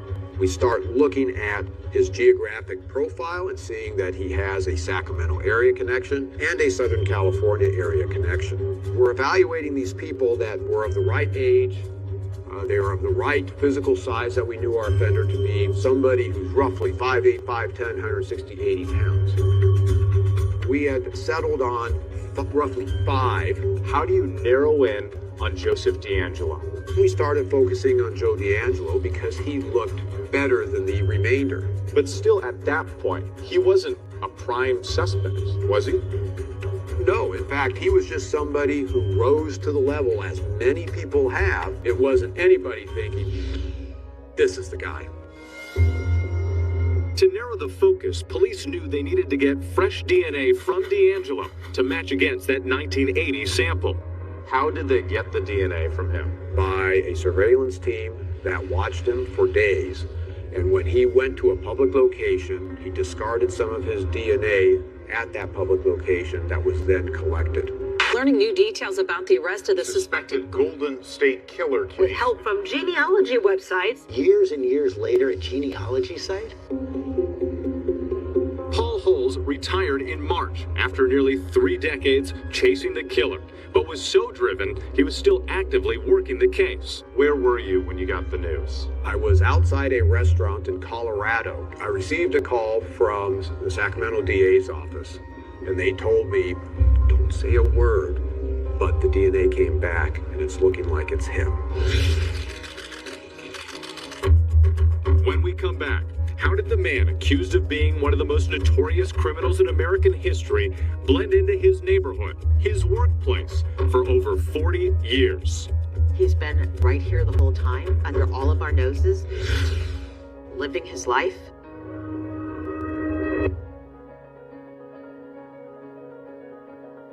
Most violent criminals smash through life like human sledgehammers. They're caught easily, but every so often, a blue moon surfaces. A snow leopard slinks by. The reason that he has evaded capture for so long is that he's so evidence savvy. After an hour and a half, it was over, and he fled without a trace. It was like he knew every step that law enforcement was doing all along. With this guy, the next ring could be anywhere. In my estimation, he's the most prolific major crime perpetrator, maybe in American history. It's April 25th, 2018. Police say they now have the Golden State Killer in custody. 42 years after the Golden State Killer commits his first crime, a break in the case drops like a bombshell. Thousands of nightmares and thousands of sleepless nights have come to a rest. The man accused of being one of the most violent serial criminals in American history is found hiding in plain sight. Finally, I got to see the face of the man that I've been hunting for 24 years. He's 72-year-old Joseph James DeAngelo. That former police officer who authorities say went on a reign of terror for so many years. And I just was shaking everywhere, just shaking, like the adrenaline just flood. The Vietnam War veteran is discovered living in this sleepy Sacramento suburb. Living just a few hours away from you. Can you say the balls involved in being right here under all of our noses? He's been right here the whole time, living his life. Authorities say DeAngelo was tinkering on a woodworking project in his garage when investigators took him into custody. The only thing he really said was that he had a roast in him. Joe DeAngelo appeared to live a quiet and normal life, working 27 years at this grocery distribution center, fixing trucks before retiring last year. He was married to a local attorney, the couple raising 3 daughters before reportedly separating in 1991. Were you surprised to learn that Joseph DeAngelo was a father, a grandfather, a family man? I wasn't, because I had predicted that he likely would just be blending in.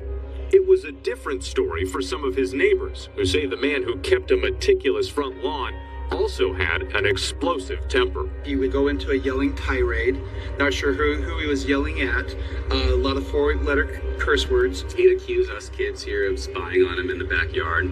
He was paranoid at times. Grant Gorman, who lived in the house directly behind DeAngelo's, says his neighbor once left his family an anonymous but threatening voicemail. And it said, if you don't shut that dog up, I'll deliver a load of death.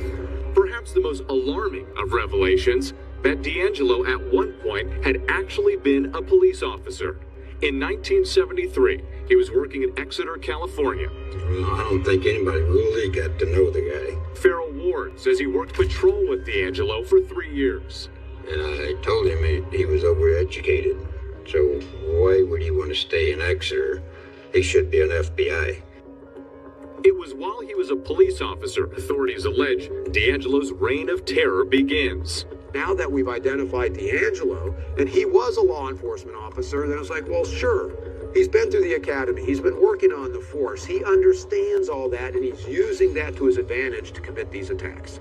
By then, he had moved north, working here at the Auburn Police Department outside Sacramento. He had a nickname on the department. It was Junk Food Joey. Junk Food Joey? Yes. What was that about? He would always have a Coke in his hand, a bag of chips, a candy bar. At times, D'Angelo's behavior made his colleagues uncomfortable. When he talked to you, he'd get kind of close to your face and always be touching you. I remember one time I told him, because I said, Joe, my mother doesn't touch me as much as you do.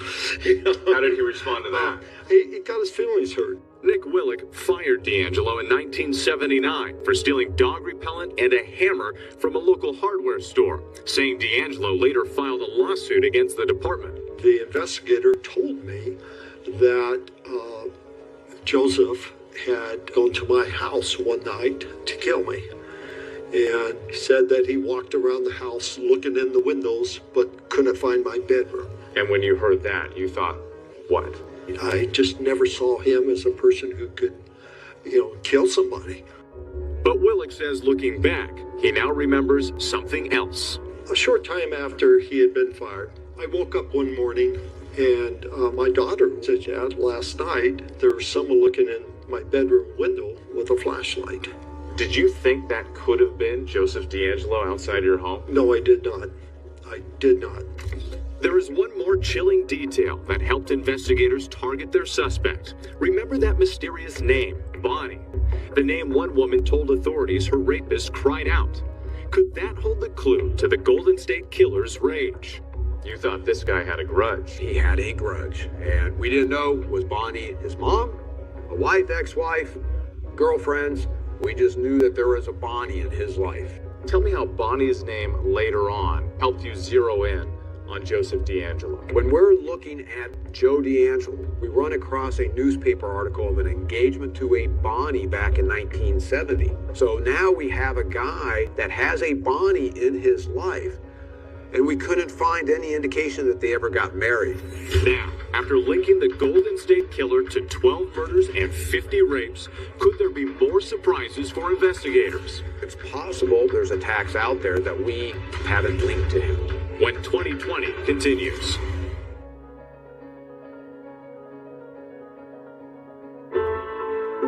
"2020 continues with To Catch a Killer."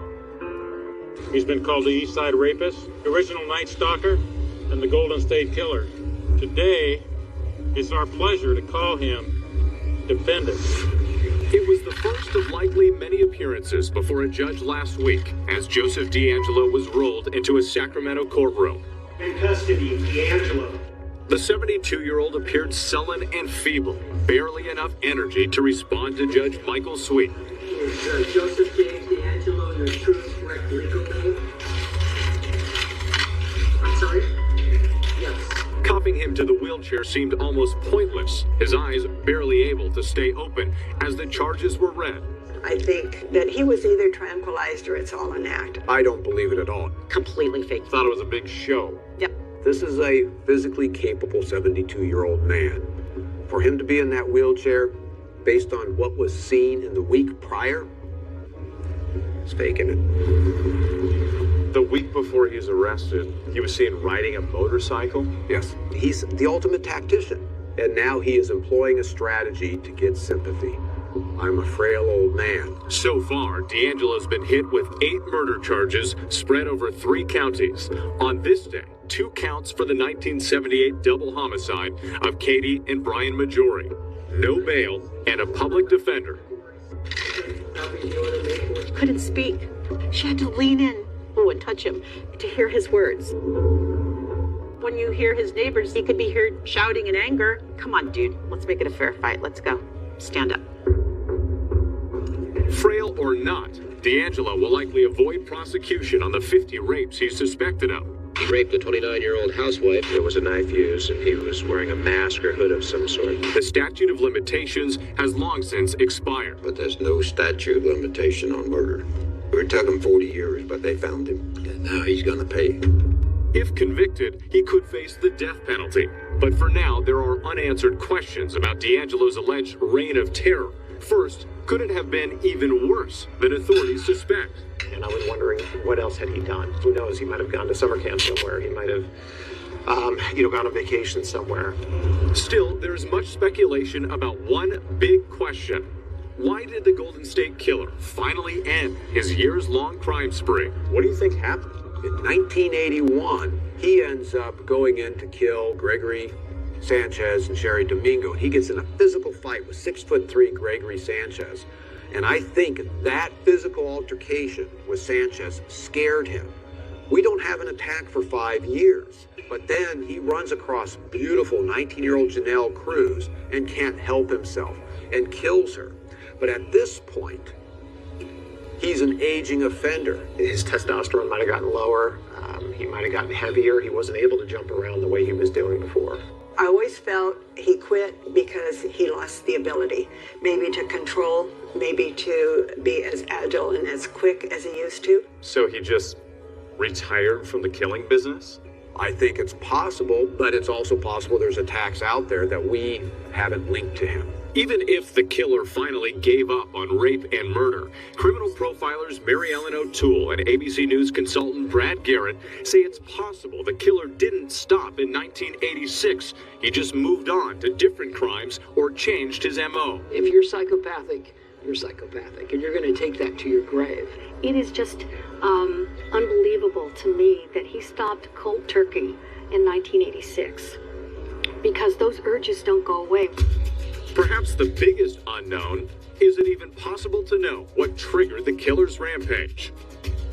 Fantasy drives him, and the fantasies get richer, and to fulfill whatever excitement, thrill, need, sexual thing he needs, he's got to bump it up a notch. When people have those facades of normalcy around them, good jobs, good backgrounds, with families, they fly under our radar screen far longer than that serial killer that's out there just grabbing people off the street. Just yesterday, D'Angelo's public defender was back in court, failing at her attempt to block investigators from collecting more DNA, fingerprints, and photographs of specific parts of D'Angelo's body. As for Paul Hulse, he personally doesn't need any more evidence. Now that you've seen his face after all these years, what do you see in his eyes? I saw glimpses of the evil when he saw a female and his face turned into rage briefly. And I thought, that is the real Joe D'Angelo. When we return, the sister survivors of the Golden State Killer speak out. No matter how cold your case is, it's not hopeless. Stay with us.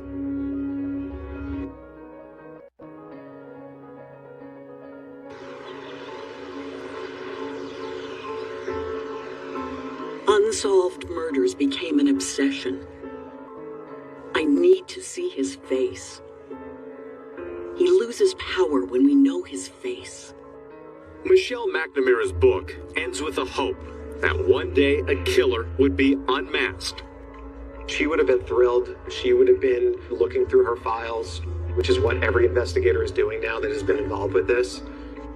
Unexpectedly, Michelle passed away in her sleep a little over 2 years ago, before she could finish her book or see the arrest of Joseph D'Angelo. One day soon, you'll hear a car pull up to your curb.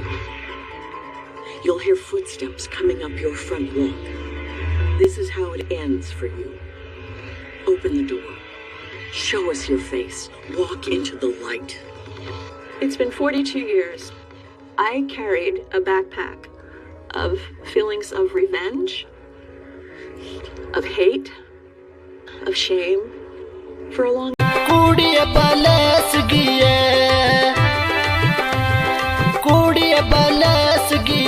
तेरी टोर मस्तानी है बस suit तेरो सत रंग गो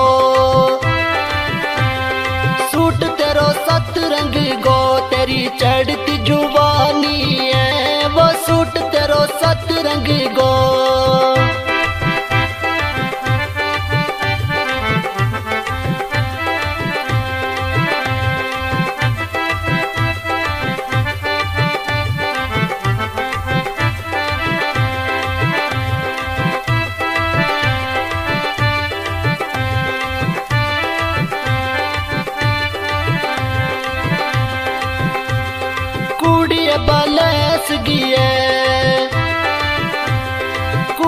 बलस गिए तेरी बायां बिच बंग सोबे वो अखां बिच सुरमो तेरे अखां बिच सुरमो तेरे हाथ मेहंदी गो रंग सोबे वो कुड़ी बलस गिए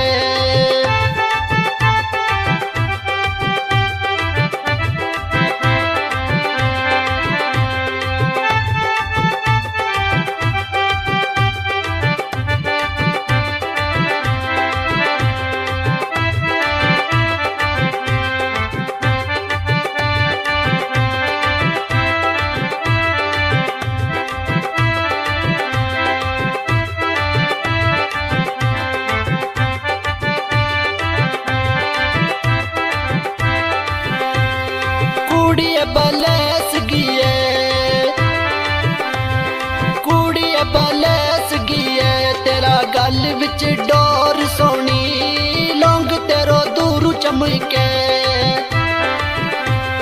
लौंग तेरो दूर चमके बाकी तेरी टोर सोनी बकुड़ी बलस गिए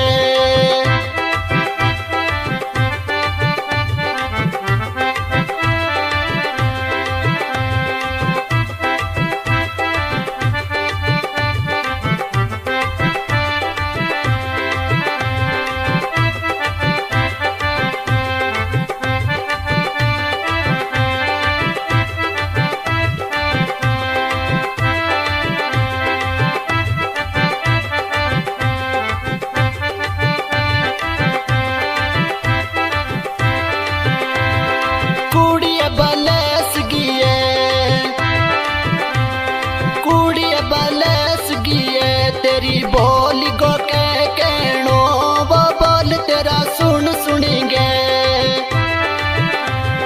बोल तेरा सुन सुनेंगे कड़ी पल तिना देखता रहनो वे कुड़ी बलस गिए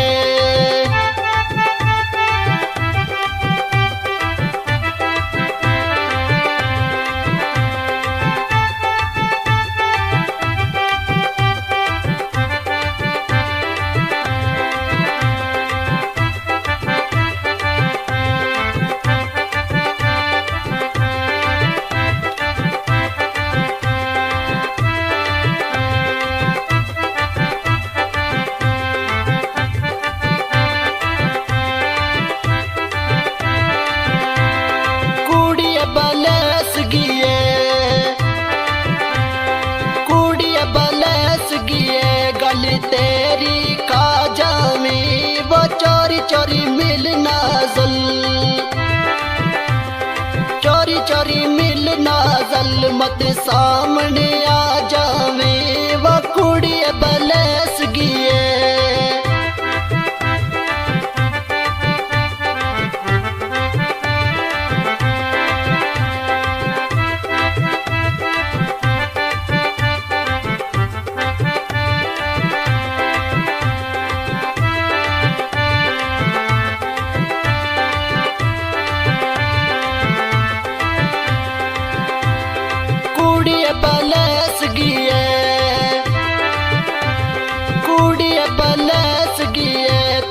जियो सुनो फुल कोई नी वो दुनिया माला कीमत दुनिया माला कीमत तेरो किते भी मुल कोई नी वो कुड़ी बलस